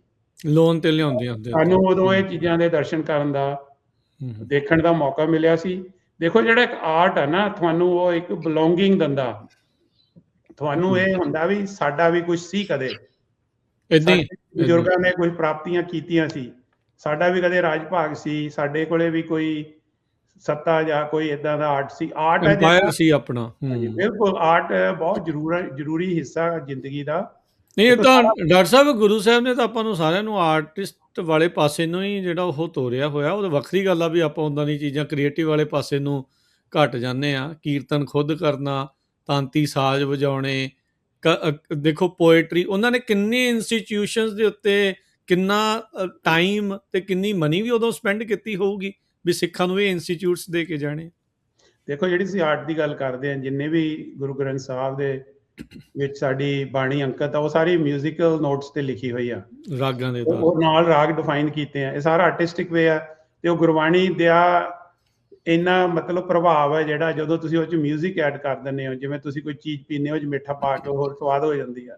ਸੋ ਮਿਊਜ਼ਿਕ ਇੱਕ ਏਦਾਂ ਦੀ ਚੀਜ਼ ਆ, ਤੇ ਆਰਟ ਵੀ ਕਿੱਦਾਂ ਦੀ ਚੀਜ਼ ਆ, ਪੇਂਟਿੰਗਸ, ਆਰਟ। ਉਹ ਡਾਕਟਰ ਸਾਹਿਬ ਨੇ ਇੱਕ ਬਹੁਤ ਵਧੀਆ ਕੰਮ ਕੀਤਾ ਕਿ ਸਾਡੀ ਕੌਮ, ਤਾਂ ਮੈਂ ਇਸ ਚੀਜ਼ ਦੇ ਬਾਰੇ ਕੰਟਰੋਵਰਸ਼ੀਅਲ ਗੱਲ ਨਹੀਂ ਕਰਨੀ ਚਾਹੁੰਦਾ, ਪਰ ਮੈਂ ਕਹਿ ਦਿੰਦਾ, ਸਾਡੇ ਕੋਲੇ ਪੁਰਾਤਨ ਗੁਰਦੁਆਰੇ ਸੀ ਪੰਜਾਬ ਦੇ ਵਿੱਚ। ਜਦੋਂ ਮੈਂ ਛੋਟਾ ਹੁੰਦਾ ਸੀ, ਮੈਂ ਵੀ ਕਈ ਗੁਰੂ ਘਰ ਵੇਖੇ ਨੇ ਜਿੱਥੇ ਬਹੁਤ ਪੁਰਾਣਾ ਆਰਟ ਵਰਕ ਹੁੰਦਾ ਸੀ। ਉਹ ਇੱਕ ਸਾਡੀ ਪੁਰਾਣੀ ਜਨਰੇਸ਼ਨ ਦੇ ਨਾਲ ਇੱਕ ਸਾਡਾ ਕਨੈਕਸ਼ਨ ਸੀ। ਉਹ ਅਸੀਂ ਢਾਹ ਕੇ ਬਿਲਡਿੰਗਾਂ, ਸੰਗਮਰਮਰ ਦੀਆਂ ਬਿਲਡਿੰਗਾਂ ਬਣਾਤੀਆਂ। ਉਹ ਕੰਧਾਂ ਦੇ ਉੱਤੇ, ਛੱਤਾਂ ਦੇ ਉੱਤੇ ਬੜਾ ਸੋਹਣਾ ਜਿਹੜਾ ਉਹ ਪੁਰਾਣਾ ਸ਼ੀਸ਼ੇ ਦਾ ਆਰਟ ਵਰਕ, ਪੇਂਟਿੰਗਸ। ਇੱਕ ਨਾ ਮਸੀਤ ਹੈਗੀ ਆ ਜਿਹੜੀ ਗੁਰੂ ਹਰਗੋਬਿੰਦ ਜੀ ਦੇ ਨਾਲ ਜਿਹਦਾ ਇਤਿਹਾਸ ਜੁੜਿਆ, ਉਹਦੀ ਸਾਰੀ ਇਹਨਾਂ ਨੇ ਰਿਪੇਅਰ ਵੀ ਕਰਾਈ ਡਾਕਟਰ ਕਪਾਨੀ ਨੇ। ਡਾਕਟਰ ਕਪਾਨੀ ਨੇ ਜਿਹੜੇ ਪਾਕਿਸਤਾਨ 'ਚ ਕੋਈ ਗੁਰੂ ਘਰ ਆ ਜਿੱਥੇ ਆਰਟ ਨੂੰ ਰਿਸਟੋਰ ਕਰਨ ਲਈ ਵੀ ਕੰਟਰੀਬਿਊਸ਼ਨਸ ਦਿੱਤੀਆਂ। ਬਹੁਤ ਸਾਰੀਆਂ ਇਹਨਾਂ ਦੀਆਂ ਗੱਲਾਂ, ਆਪਾਂ ਕਈ ਘੰਟੇ ਇਹਨਾਂ ਬਾਰੇ ਗੱਲਾਂ ਕਰ ਸਕਦੇ ਹਾਂ, ਪਰ ਮੈਂ ਇਹ ਪ੍ਰੋਗਰਾਮ ਸੁਣਨ ਵਾਲਿਆਂ ਨੂੰ ਹੱਥ ਜੋੜ ਕੇ ਬੇਨਤੀ ਕਰਦਾ ਵੀ ਜੇ ਤੁਸੀਂ ਇੱਦਾਂ ਦੇ ਇਨਸਾਨਾਂ ਬਾਰੇ ਨਹੀਂ ਜਾਣਦੇ, ਇਹ ਸਾਡੀ ਕੌਮ ਦੇ ਹੀਰੇ, ਇਹ ਸਾਡੀ ਕੌਮ ਦਾ ਬਹੁਤ ਵੱਡਮੁੱਲਾ ਸਰਮਾਇਆ। ਉਹਨਾਂ ਦੀ ਕੰਟਰੀਬਿਊਸ਼ਨ ਦੁਨੀਆ ਦੇ ਵਿੱਚ ਵਰਲਡ ਲੈਵਲ ਤੇ ਲੋਕ ਉਹਨਾਂ ਨੂੰ ਜਾਣਦੇ ਆ, ਪਰ ਅਸੀਂ ਖੁਦ ਨਹੀਂ ਜਾਣਦੇ। ਇੱਕ ਨਾ ਜਾਣਨ ਦੀ ਵਜ੍ਹਾ ਇਹ ਵੀ ਹੈ ਕਿ ਡਾਕਟਰ ਕਪਾਨੀ ਲੜਾਈ ਝਗੜ ਵਾਲੇ ਚੱਕਰਾਂ 'ਚ ਨਹੀਂ ਸੀ ਪੈਂਦੇ। ਸਾਡੀ ਬਦਨਸੀਬੀ ਆ ਵੀ ਜਿਹੜੇ ਸਾਡੀਆਂ ਸੰਸਥਾਵਾਂ ਨੇ, ਸਾਡੇ ਗੁਰੂ ਘਰਾਂ 'ਚ ਸਿਆਸਤ ਆ ਜਾਂਦੀ ਆ। ਸੋ ਜਿਹੜੇ ਇਦਾਂ ਦੇ ਬੰਦੇ ਆ ਉਹ ਯੂਜਲੀ ਸ਼ਾਏ ਹੋਏ। ਸੋ ਪਰ ਦਿਲੋਂ ਜੁੜੇ ਸੀਗੇ, ਦਿਲੋਂ ਜੁੜੇ ਸੀ। ਮੇਰੀ ਉਹਨਾਂ ਨਾਲ ਕਈ ਵਾਰੀ ਗੱਲ ਹੋਈ ਆ ਵੀ ਤੁਸੀਂ ਆਮ ਲੋਕਾਂ 'ਚ ਵਿਚਰਿਆ ਕਰੋ। ਕਹਿੰਦੇ ਸੀ ਵੀ ਮੈਂ ਜੋ ਕੰਮ ਕਰਦਾ ਮੈਨੂੰ ਕਰ ਲੈਣ ਦਿਓ, ਨਹੀਂ ਮੈਂ ਇਹ ਤੋਂ ਵੀ ਜਾਂਦਾ ਰਹੂੰਗਾ। ਸੋ ਉਹਨਾਂ ਨੇ ਇੱਕ ਆਪਣੇ ਐਥਲੀਟ ਸੀਗੇ 1984 ਦੇ ਵਿੱਚ 올림픽ਸ 'ਚ ਆਏ ਸੀ, ਇੱਥੇ ਅਸਾਈਲਮ ਲਿਆ, ਉਹਦੇ 'ਚ ਵੀ ਉਹਨਾਂ ਨੇ ਉਹਦਾ ਸਹਿਯੋਗ ਦਿੱਤਾ ਸੀ ਜਦੋਂ 1984 ਦਾ ਜੋ ਟ੍ਰੈਜਡੀ ਹੋਈ ਜਾਂ ਅਟੈਕ ਹੋਇਆ। ਸੋ ਡਾਕਟਰ ਕੁਪਾਨੀ ਕੌਮ ਦੇ ਨਾਲ ਪੂਰੇ ਜੁੜੇ ਹੋਏ ਸੀ, ਦਿਲੋਂ ਪਿਆਰ ਕਰਦੇ ਸੀ, ਪਰ ਉਹ ਸਿਆਸੀ ਵਿਰਤੀ ਵਾਲੇ ਇਨਸਾਨ ਨਹੀਂ ਸੀਗੇ। ਉਹ ਨਿਰਪੱਖ ਤੇ ਵੱਡੀ ਸੋਚ ਦੇ ਮਾਲਕ ਸੀ। ਅਸੀਂ ਕਈ ਵਾਰੀ ਛੋਟੀਆਂ ਸਿਆਸਤਾਂ ਕਰਕੇ ਆਪਣੇ ਦਾਇਰੇ ਨੂੰ ਛੋਟਾ ਕਰਕੇ ਦੂਜੇ ਲੋਕਾਂ ਨੂੰ ਆਪਣੇ ਨਾਲੋਂ ਤੋੜ ਲੈਂਦੇ ਆ। ਸੋ ਮੇਰੀ ਤਾਂ ਇਹੀ ਸੋਚ ਆ ਵੀ ਜਿਹੜਾ ਉਹਨਾਂ ਦਾ ਕੰਮ ਆ ਉਹ ਉਹਦੀ ਦੁਨੀਆ ਥਾਈ ਇਸ ਦੁਨੀਆ ਤੇ ਲੋਕ ਜਿਹੜੇ ਸਮਝ ਵਾਲੇ ਲੋਕ ਉਹਨਾਂ ਨੂੰ ਯਾਦ ਕਰਨਗੇ। ਜਿਹੜੇ ਜਿਹੜੇ ਸਿਆਸਤ ਕਰਦੇ ਆ ਨਾ, ਉਹ ਸੋਚਦੇ ਆ ਵੀ ਅਸੀਂ ਬੜੇ ਨਾਡੂ ਖਾਂ, ਬਾਅਦ 'ਚ ਉਹਨਾਂ ਨੂੰ ਕੋਈ ਯਾਦ ਨਹੀਂ ਕਰਦਾ। ਚਲੋ ਤੁਸੀਂ ਜੋ ਕੁਝ ਕਹਿ ਰਹੇ ਜੀ, ਮੈਂ ਕਹਿਣ ਲੱਗਾ ਸੀਗਾ ਵੀ 1985 'ਚ ਕੈਨੇਡਾ 'ਚ ਵਰਲਡ ਸਿੱਖ ਆਰਗੇਨਾਈਜੇਸ਼ਨ ਨੇ ਇੱਕ ਨੈਸ਼ਨਲ ਕਨਵੈਨਸ਼ਨ ਕਰਾਈ ਸੀ, ਉਦੋਂ ਵੀ ਉੱਥੇ ਬੋਲੇ ਵੀ ਸੀਗੇ। ਜਿਹੜੇ ਇਵੈਂਟਸ 1984 ਦੀਆਂ ਹੋਈਆਂ ਸੀ ਉਸ ਬਾਬਤ ਵੀ ਉਹਨਾਂ ਨੇ ਉੱਥੇ ਉਦੋਂ ਭਾਸ਼ਣ ਵੀ। ਉਹ ਕੋਈ ਸਿਆਸਤ ਨਹੀਂ ਸੀ ਜੀ, ਉਹਦਾ ਇੱਕ ਕੌਮੀ ਮਸਲਾ ਸੀ। ਨਹੀਂ ਮੈਂ ਉਹ ਗੱਲ ਕਰਦਾ ਵੀ ਬੋਰਡ ਦੀ ਤੁਸੀਂ ਗੱਲ ਕਰਦੇ ਹੋ, ਉਹ ਸਾਰੇ ਸਿੱਖਾਂ ਦੇ ਦਿਲ ਤੇ ਅੱਜ ਤਾਈਂ ਜ਼ਖਮ ਨੇ। ਉਹ ਮੈਂ ਉਹਨੂੰ ਸਿਆਸਤ ਨਹੀਂ ਸਮਝਦਾ। ਸਾਨੂੰ ਖੁੱਲ ਕੇ ਉਸ ਤੇ ਆਪਣੇ ਵਿਚਾਰ ਜਿਹੜੇ ਦੱਸਣੇ ਚਾਹੀਦੇ ਨੇ। ਤੇ ਸਿਆਸਤ ਹੁੰਦੀ ਹੈ ਜਦੋਂ ਅਸੀਂ ਇੱਕ ਦੂਜੇ ਨੂੰ ਕੱਟ ਕਰਨ ਦੀ ਕੋਸ਼ਿਸ਼ ਕਰਦੇ ਹਾਂ। ਜੇ ਤੁਸੀਂ ਕੌਮ ਦੇ ਲਈ ਕੁਝ ਕਰਦੇ ਹੋ, ਉਹ ਸਿਆਸਤ ਨਹੀਂ ਹੈ। ਉਹ ਤਾਂ ਸਾਨੂੰ ਸਾਰਿਆਂ ਨੂੰ ਉਸ ਚੀਜ਼ ਤੇ ਆਪਣੇ ਵਿਚਾਰ ਦੱਸਣੇ ਚਾਹੀਦੇ ਨੇ ਜੀ। ਹੁਣ ਆਪਾਂ ਅਗਲੀ ਗੱਲ ਕਰਦੇ ਹਾਂ। ਤੁਸੀਂ ਨਾਮ ਲਿਆ ਸੀ ਹਰੀ ਸਿੰਘ ਐਵਰੈਸਟ ਹੁਣਾ ਦਾ। ਹਾਂਜੀ, ਮੈਂ ਹਰੀ ਸਿੰਘ ਐਵਰੈਸਟ ਤੇ ਆਵਾਂਗਾ। ਹਰੀ ਸਿੰਘ ਐਵਰੈਸਟ ਤੋਂ ਪਹਿਲਾਂ ਮੈਂ ਇੱਕ ਸਾਡੇ ਹੋਰ ਪੰਜਾਬੀ ਬਜ਼ੁਰਗ ਜਿਨ੍ਹਾਂ ਬਾਰੇ ਸਾਡੀ ਕਮਿਊਨਿਟੀ ਨੂੰ ਬਿਲਕੁਲ ਹੀ ਸ਼ਾਇਦ ਨਹੀਂ ਪਤਾ ਹੈਗਾ। ਦੇਖੋ, ਆਪਾਂ ਸਰਬਸੰਝੀਵਾਲਤਾ 'ਚ ਬਿਲੀਵ ਕਰਦੇ ਹਾਂ। ਸਾਡੇ ਕੋਈ ਜ਼ਰੂਰੀ ਨਹੀਂ ਵੀ ਆਪਾਂ ਕੋਈ ਸਿੱਖਾਂ ਬਾਰੇ ਗੱਲ ਕਰਨੀ ਹੈ। ਜਿਹੜੇ ਸਾਡੇ ਪੰਜਾਬ ਨਾਲ, ਸਾਡੇ ਖਿੱਤੇ ਨਾਲ, ਸਾਡੇ ਜਿਹੜੇ ਹੋਰ ਬਜ਼ੁਰਗਾਂ ਦੀ ਦੇਣ ਆ, ਉਹਨਾਂ ਨੂੰ ਵੀ ਸਾਡਾ ਸਤਿਕਾਰ ਆ। ਤੇ ਇੱਥੇ ਇੱਕ ਬਹੁਤ ਵੱਡੇ ਸਾਇੰਸਦਾਨ ਹੋਏ ਨੇ ਡਾਕਟਰ ਕੁਪਾਨੀ ਦੇ ਲੈਵਲ ਦੇ ਹੀ, ਜਿਨ੍ਹਾਂ ਨੂੰ ਨੋਬਲ ਪ੍ਰਾਈਜ਼ ਵੀ ਮਿਲਿਆ। ਸ਼ਾਇਦ ਹੀ ਕਿਸੇ ਨੂੰ ਇਹ ਪਤਾ ਹੋਏ ਵੀ ਸਾਡੇ ਇੱਕ ਪੰਜਾਬੀ ਬਜ਼ੁਰਗ ਨੂੰ ਨੋਬਲ ਪ੍ਰਾਈਜ਼ ਮਿਲਿਆ। ਉਹ ਸੀਗੇ ਹਰਗੋਬਿੰਦ ਖੁਰਾਨਾ। ਇਹ ਜਿਹੜੇ ਹਰਗੋਬਿੰਦ ਖੁਰਾਨਾ ਸੀਗੇ, ਇਹਨਾਂ ਨੂੰ ਮੇਰੇ ਖਿਆਲ 1966 ਦੇ ਵਿੱਚ ਨੋਬਲ ਪ੍ਰਾਈਜ਼ ਮਿਲਿਆ। 68 ਦੇ ਵਿੱਚ। ਤੇ ਇਹਨਾਂ ਦੇ ਨਾਲ ਦੋ ਹੋਰ ਬੰਦੇ ਸੀ ਤੇ ਇਹਨਾਂ ਨੂੰ ਇਹ ਫਿਜ਼ੀਓਲੋਜੀ/ਮੈਡੀਸਨ 'ਚ ਮਿਲਿਆ ਸੀ। ਇਹਨਾਂ ਨੇ ਜੈਨੇਟਿਕ ਕੋਡ ਨੂੰ ਨਾ ਸੋਲਵ ਕੀਤਾ ਸੀ। ਤੇ ਮੈਂ ਇਹਨਾਂ ਦੀ ਦੱਸ ਦਿੰਦਾ ਵੀ ਇਹਨਾਂ ਦੀ ਪ੍ਰਾਪਤੀ ਦੀ ਕੀ ਕੰਟਰੀਬਿਊਸ਼ਨ ਆ। ਜਿਹੜਾ ਇਹਨਾਂ ਨੇ ਜਿੰਨੇ ਤੁਸੀਂ ਜਿੰਨੀਆਂ ਅੱਜ ਕੱਲ੍ਹ ਸਿੰਥੈਟਿਕ ਦਵਾਈਆਂ, ਜਿਵੇਂ ਇਨਸੂਲਿਨ ਆ, ਜਿਹੜੀ ਅੱਜ ਕੱਲ੍ਹ ਜਿਵੇਂ ਤੁਸੀਂ PCR ਟੈਸਟ, ਜਿਵੇਂ ਕੋਵਿਡ ਦੇ ਟੈਸਟ ਕਰਦੇ ਆ, ਜਿਹੜਾ ਉਹਦਾ ਫੰਡਾਮੈਂਟਲ ਬੇਸਿਸ ਆ, ਉਹ ਇਹਨਾਂ ਦੀ ਰਿਸਰਚ ਤੇ ਬੇਸ ਆ। ਸੋ ਕਿੱਡੀ ਵੱਡੀ ਦੇਣ ਆ ਇਹਨਾਂ ਦੀ। ਤੇ ਮੈਂ ਤੁਹਾਨੂੰ ਐਜ਼ ਅ ਡਾਕਟਰ ਦੱਸਦਾ, ਮੈਂ ਜਦੋਂ ਸ਼ੁਰੂ 'ਚ ਡਾਕਟਰੀ ਸ਼ੁਰੂ ਕੀਤੀ, ਉਦੋਂ ਜਿਹੜੀ ਇਨਸੂਲਿਨ ਹੁੰਦੀ ਸੀ, ਦੇਖੋ ਡਾਇਬਟੀਜ਼ ਕਾਫੀ ਕਾਮਨ ਪ੍ਰੋਬਲਮ ਹੈਗੀ ਆ ਦੁਨੀਆ 'ਚ। ਉਦੋਂ ਜਿਹੜੀ ਇਨਸੂਲਿਨ ਸੀ ਉਹ ਬੀਫ ਜਾਂ ਪੋਰਕ ਤੋਂ ਬਣਾਈ ਜਾਂਦੀ ਸੀ। ਠੀਕ ਹੈ, ਜਾਂ ਗਾਂ ਦੇ ਮੀਟ ਤੋਂ ਜਾਂ ਪੋਰਕ ਦੇ ਪੈਂਕਰੀਅਸ ਤੋਂ ਬਣਾਈ ਜਾਂਦੀ ਸੀ। ਉਹਦੀ ਪ੍ਰੋਬਲਮ ਸੀਗੀ ਵੀ ਉਹ ਲੋਕਾਂ ਨੂੰ ਜਦੋਂ ਟੀਕਾ ਲਗਾਉਂਦੇ ਸੀ, ਜਿੱਥੇ ਲਾਉਂਦੇ ਸੀ, ਬਾਡੀ ਰਿਜੈਕਟ ਕਰ ਦਿੰਦੀ ਸੀ। ਇੱਕ ਤਾਂ ਧਾਰਮਿਕ ਮਸਲਾ ਸੀ। ਹੁਣ ਜਿਹੜੇ ਸਾਡੇ ਹਿੰਦੂ ਭੈਣ ਭਰਾ ਆ, ਉਹ ਇਸ ਚੀਜ਼ ਨੂੰ ਸਮਝਦੇ। ਮੁਸਲਿਮ ਹੈ, ਉਹਨਾਂ ਦੇ ਵਿੱਚ ਪੋਰਕ ਦੇ ਲਈ ਬੜੀ ਇੱਕ ਧਾਰਮਿਕ ਬੰਦਿਸ਼ ਹੈਗੀ ਆ। ਤੇ ਉਸਦੇ ਨਾਲ ਉਹ ਮੈਡੀਕਲੀ ਸਪੀਕਿੰਗ ਵੀ ਉਹ ਜਿਹੜੀਆਂ ਇਨਸੂਲਿਨ ਸੀਗੀਆਂ, ਜਿੱਥੇ ਟੀਕਾ ਲਾਉਂਦੇ ਸੀ ਉੱਥੇ ਗਿਲਟੀਆਂ ਹੋ ਜਾਂਦੇ ਸੀ, ਲੋਕਾਂ ਨੂੰ ਰਿਐਕਸ਼ਨ ਹੁੰਦੇ ਸੀ। ਸੋ ਉਸ ਤੋਂ ਬਾਅਦ ਜਿਹੜੀ DNA ਰੀਕੰਬੀਨੈਂਟ ਟੈਕਨੋਲੋਜੀ ਦੇ ਨਾਲ ਕਈ ਦਵਾਈਆਂ ਬਣਨੀਆਂ ਸ਼ੁਰੂ ਹੋਈਆਂ, ਤੇ ਉਹ ਜਿਹੜੀਆਂ ਹੈਗੀਆਂ ਬਿਲਕੁਲ ਉਹ ਹਿਊਮਨ ਇਨਸੂਲਿਨ ਵਰਗੀਆਂ ਹੈਗੀਆਂ, ਤੇ ਉਹਦੇ ਨਾਲ ਰਿਐਕਸ਼ਨ ਨਹੀਂ ਹੁੰਦੇ। ਸੋ ਜਿਹੜੇ ਡਾਕਟਰ ਹਰਗੋਬਿੰਦ ਖੁਰਾਨਾ ਦਾ ਜਿਹੜਾ ਜਨਮ ਸੀਗਾ, ਉਹ ਰਾਏਪੁਰ ਵਿਲੇਜ, ਜ਼ਿਲ੍ਹਾ ਮੁਲਤਾਨ ਵਿੱਚ ਹੋਇਆ ਸੀ, ਜੋ ਕਿ ਅੱਜ ਕੱਲ੍ਹ ਲਹਿੰਦੇ ਪੰਜਾਬ ਪਾਕਿਸਤਾਨ ਵਿੱਚ ਆ। ਸੋ ਡਾਕਟਰ ਸਾਹਿਬ ਨੇ ਦੀ ਬੜੀ ਇੰਟਰਸਟਿੰਗ ਸਟੋਰੀ ਆ। ਮੈਂ ਇਹਨਾਂ ਬਾਰੇ ਥੋੜਾ ਤਾਂ ਜਾਣਦਾ, ਇੱਥੇ ਸਾਡੇ ਯੂਨੀਵਰਸਿਟੀ 'ਚ ਡਾਕਟਰ ਨਰਿੰਦਰ ਸਿੰਘ ਬਾਜਵਾ ਨੇ, ਉਹ ਕਾਰਡੀਓਲੋਜਿਸਟ ਨੇ। ਠੀਕ ਹੈ। ਇਹ ਉਹਨਾਂ ਦੇ ਤਾਇਆ ਜੀ ਦੇ ਜਮਾਤੀ ਸੀ। ਅੱਛਾ। ਅਸੀਂ ਡਾਕਟਰ ਸਾਹਿਬ ਤੋਂ ਅਕਸਰ ਇਹਨਾਂ ਬਾਰੇ ਗੱਲਾਂ ਸੁਣਦੇ ਰਹਿੰਦੇ ਆ। ਸੋ ਡਾਕਟਰ ਖੁਰਾਨਾ ਪਿੰਡ 'ਚ ਪੜ੍ਹੇ, ਕਹਿੰਦੇ ਵੀ ਦਰਖਤ ਥੱਲੇ ਪੜ੍ਹਦੇ ਸੀ ਤੇ ਇਹਨਾਂ ਕੋਲੇ ਪੈਨਸਲ ਵੀ ਨਹੀਂ ਸੀਗੀ। ਤੇ ਪਿੰਡ ਦੇ ਸਕੂਲਾਂ 'ਚ ਨਹੀਂ ਹੁੰਦਾ ਸੀ ਉਦੋਂ। ਤੇ ਉਸ ਤੋਂ ਬਾਅਦ ਇਹਨਾਂ ਨੂੰ ਫਿਰ ਉੱਥੇ DAV ਸਕੂਲ ਭੇਜ ਦਿੱਤਾ ਗਿਆ ਮੁਲਤਾਨ। ਉਹ ਤੋਂ ਬਾਅਦ ਇਹ government college Lahore, Punjab university Lahore ਪੜ੍ਹੇ ਤੇ ਉਸ ਤੋਂ ਬਾਅਦ ਇਹ 1945 ਦੇ ਵਿੱਚ ਲਿਵਰਪੂਲ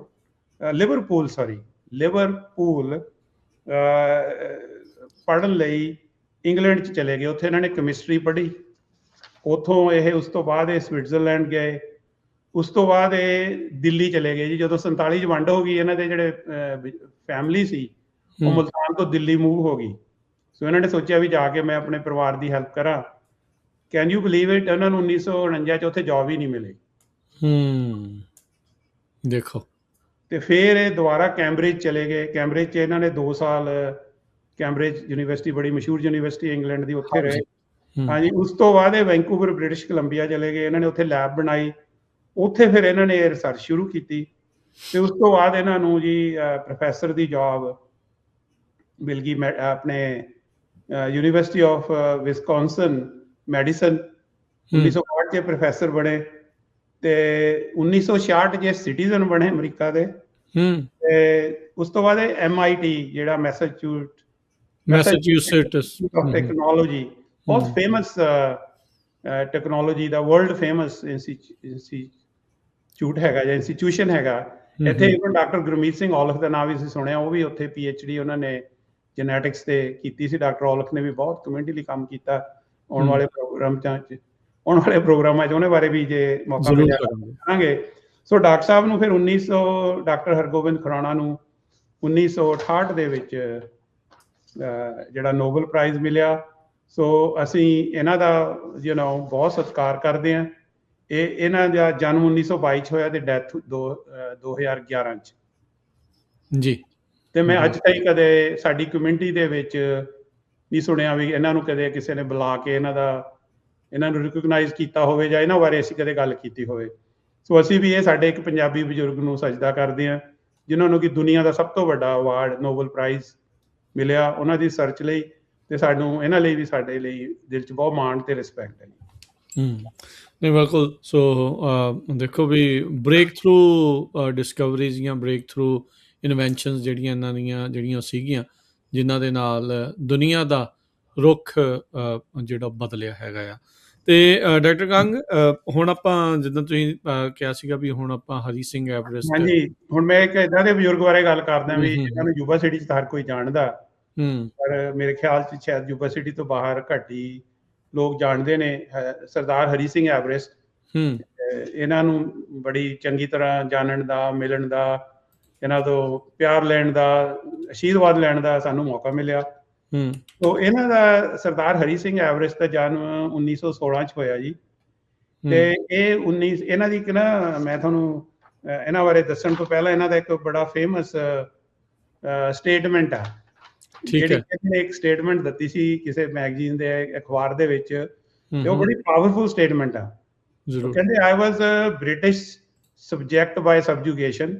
ਮੈਂ ਇੱਕ ਬ੍ਰਿਟਿਸ਼ ਨਾਗਰਿਕ ਸੀਗਾ ਗੁਲਾਮੀ ਕਰਕੇ, ਐਂਡ ਇੰਡੀਅਨ ਬਾਏ ਬਰਥ। ਤੇ ਜਨਮ ਦੇ ਹਿਸਾਬ ਨਾਲ ਮੈਂ ਭਾਰਤੀ ਸੀ। ਪਾਕਿਸਤਾਨੀ ਬਾਏ ਸਰਕਮਸਟੈਂਸਿਸ, ਹਾਲਾਤਾਂ ਕਰਕੇ ਮੈਂ ਪਾਕਿਸਤਾਨੀ ਹੋ ਗਿਆ ਕਿਉਂਕਿ ਇਹਨਾਂ ਦਾ ਲੈਲਪੁਰ ਦਾ ਜਨਮ ਸੀ। And an American by choice. ਕਹਿੰਦੇ ਵੀ ਮੈਂ ਅਮਰੀਕਨ ਆਪਣੀ ਮਰਜ਼ੀ ਨਾਲ ਬਣਿਆ, ਬਾਕੀ ਚੀਜ਼ਾਂ ਤੇ ਮੇਰਾ ਹੱਥ ਨਹੀਂ ਸੀ। ਗੁਲਾਮ ਹੋਣ 'ਚ ਮੇਰਾ ਕੋਈ ਹੱਕ ਨਹੀਂ ਸੀ। ਕਿੱਥੇ ਮੈਂ ਪੈਦਾ ਹੋਣਾ ਉੱਥੇ ਮੇਰਾ ਹੱਕ ਨਹੀਂ ਸੀ, ਤੇ ਕਿਹੜੇ ਮੁਲਕ 'ਚ ਮੇਰਾ ਜ਼ਿਲ੍ਹਾ ਆ ਗਿਆ ਲੈਲਪੁਰ, ਮੇਰਾ ਉੱਥੇ ਕੋਈ ਕੰਟਰੋਲ ਨਹੀਂ ਸੀ। ਪਰ ਅਮਰੀਕਨ ਬਣਨ ਵਿੱਚ ਮੈਂ ਆਪਣੀ ਮਰਜ਼ੀ ਨਾਲ ਬਣਿਆ, ਜੋ ਕਿ ਬਹੁਤੇ ਅਮਰੀਕਨਸ, ਜੋ ਆਪਣੇ ਸਿੱਖ ਅਮਰੀਕਨ ਮੈਜੋਰਟੀ 'ਚ ਬਾਏ ਚੋਇਸ ਆ। ਚੋਇਸ ਵੀ ਸੀ, ਕਈ ਵਾਰੀ ਮਜਬੂਰੀ 'ਚ ਉੱਥੋਂ ਜੀ ਧੱਕੇ ਮਾਰ ਕੇ ਕੱਢਿਆ ਵੀ ਗਿਆ, ਹਾਲਾਤ ਸੀ ਜਿਹੜੇ ਉਹ, ਪਰ ਬਹੁਤੇ ਦਾ ਚੋਇਸ ਨਾਲ ਹੀ ਆਏ ਆ ਵਧੀਆ ਜ਼ਿੰਦਗੀ ਬਣਾਉਣ ਲਈ। ਸੋ ਸਾਨੂੰ ਇਹ ਸਦਾ ਇਹਨਾਂ ਦੀ ਇੱਕ ਚਿੱਠੀ ਆ ਜਿਹੜੀ ਮੈਂ ਬਾਅਦ 'ਚ ਤੁਹਾਨੂੰ ਦੱਸਦਾ ਜੀ। ਸੋ ਸਰਦਾਰ ਹਰੀ ਸਿੰਘ ਨੇ ਆਪਣਾ ਇਹ 1951 ਦੇ ਵਿੱਚ ਜੀ ਇਹ ਸ਼ਿਮਲੇ ਵਿੱਚ ਪੋਸਟਡ ਸੀਗੇ। ਉੱਥੇ ਇਹਨਾਂ ਨੇ ਜਿਹੜੇ ਸਾਡਾ ਮੁਸਲਿਮ ਭਾਈਚਾਰੇ ਦਾ ਇੱਧਰੋਂ ਚੀਜ਼ਾਂ ਜਾਂ ਇੱਧਰੋਂ ਪ੍ਰਾਪਰਟੀ ਸੀਗੀ, ਉਹਦੇ ਲਈ ਇਹ ਕੰਮ ਕਰਦੇ ਸੀ, ਰੀਹੈਬਿਲਿਟੇਸ਼ਨ ਲਈ, ਵੀ ਉਹਦਾ ਜਿਹੜਾ ਉਹਨਾਂ ਨੂੰ ਹਰਜਾਨਾ ਉੱਥੇ ਪਾਕਿਸਤਾਨ 'ਚ ਮਿਲ ਜੇ।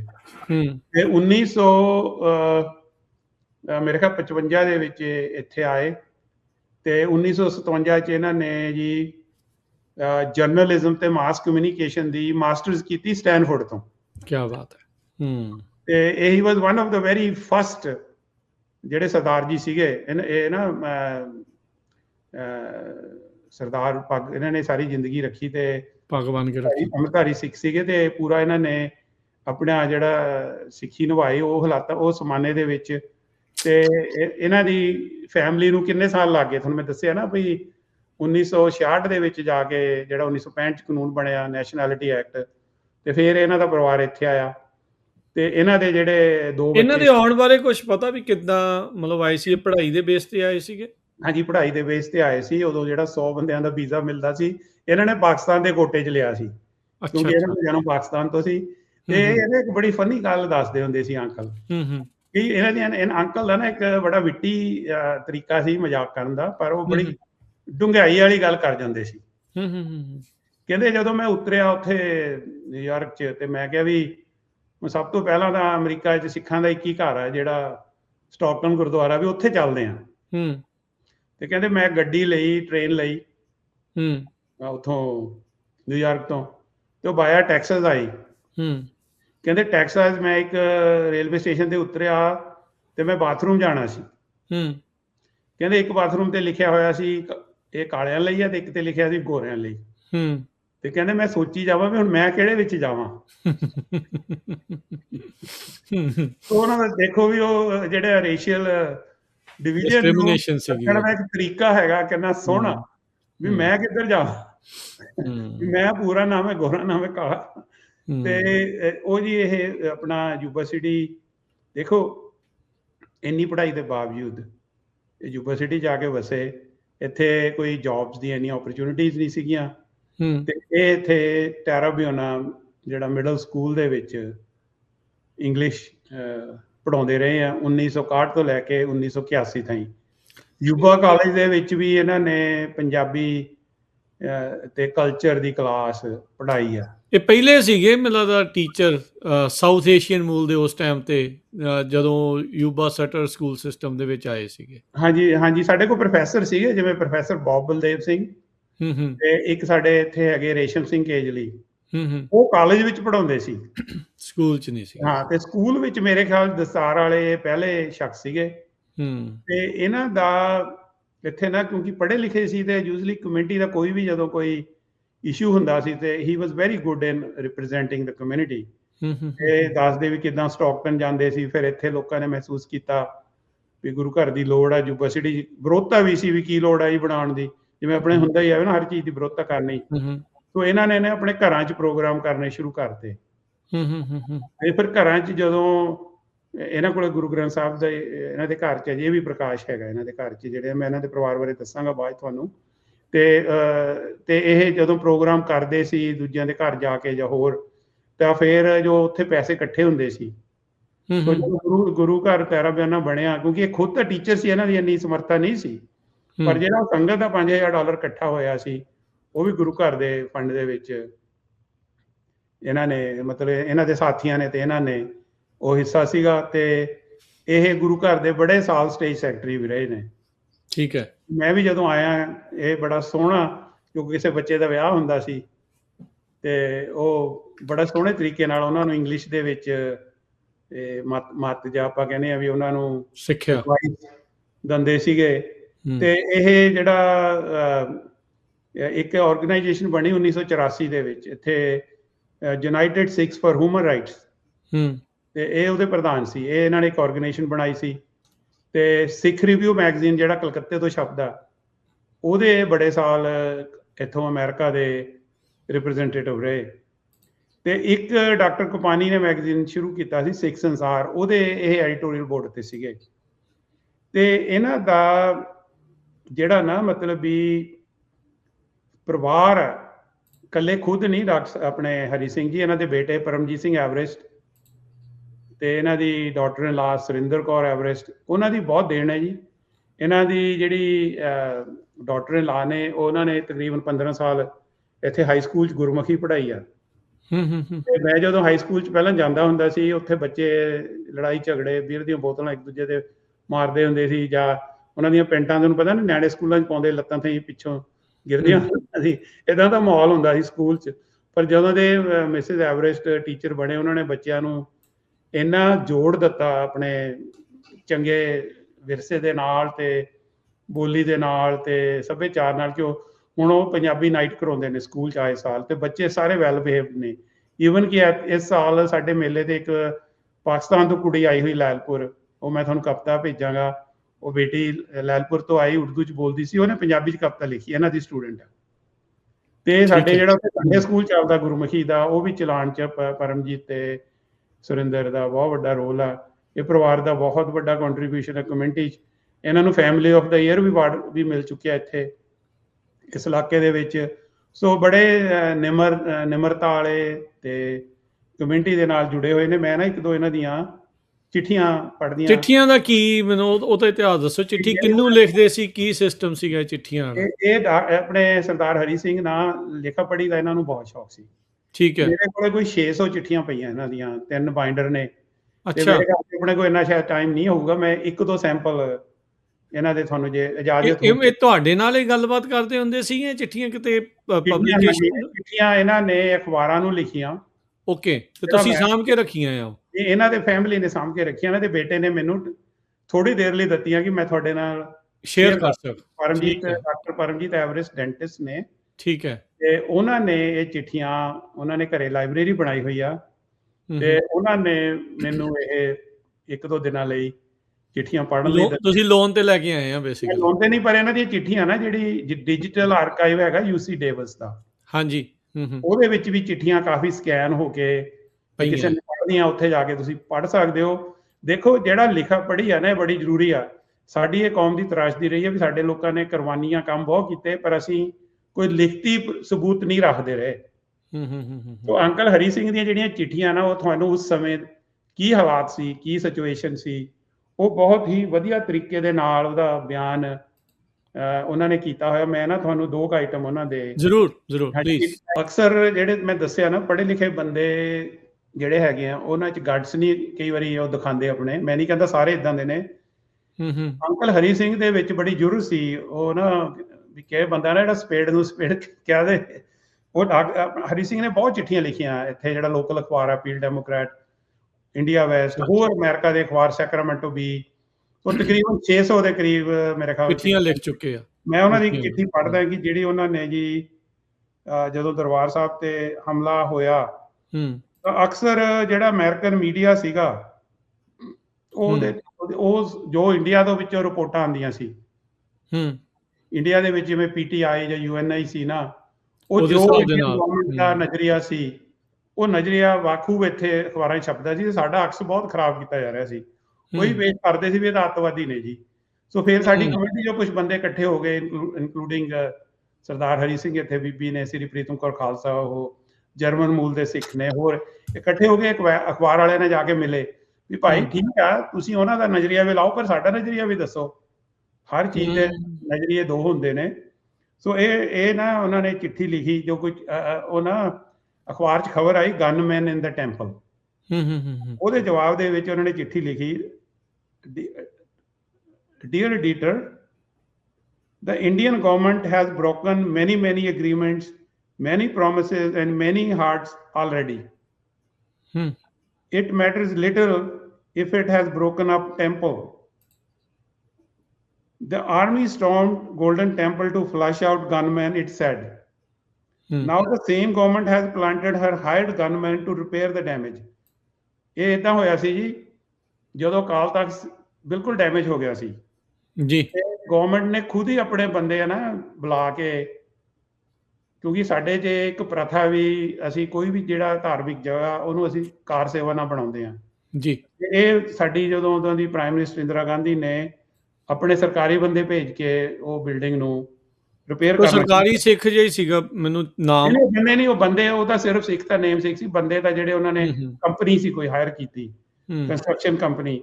तो सिखा खैर वो बारे देख लो, ये अजे बहुत जुलाई ਦੇ ਵਿੱਚ ਲਿਖੀ ਹੋਈ ਚਿੱਠੀ ਆ, ਜੂਨ ਦੇ ਵਿੱਚ ਇਹ ਹੋਇਆ ਤੇ ਜੁਲਾਈ ਤੇ ਲਿਖ ਰਹੇ ਹਾਂ।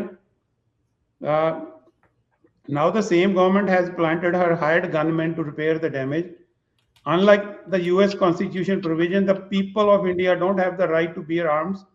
It is up to the Indian government to decide who will and will not carry a weapon. A favor now granted to 150 Nihangs. ਉਹ ਕਹਿੰਦੇ ਵੀ ਅਮਰੀਕਾ 'ਚ ਤਾਂ ਹਥਿਆਰ ਰੱਖਣ ਦਾ ਹੱਕ ਹੈ ਤੇ ਇੰਡੀਆ 'ਚ ਗਵਰਨਮੈਂਟ ਡਿਸਾਈਡ ਕਰਦੀ ਹੈ ਕਿਹਨੇ ਹਥਿਆਰ ਰੱਖਣਾ।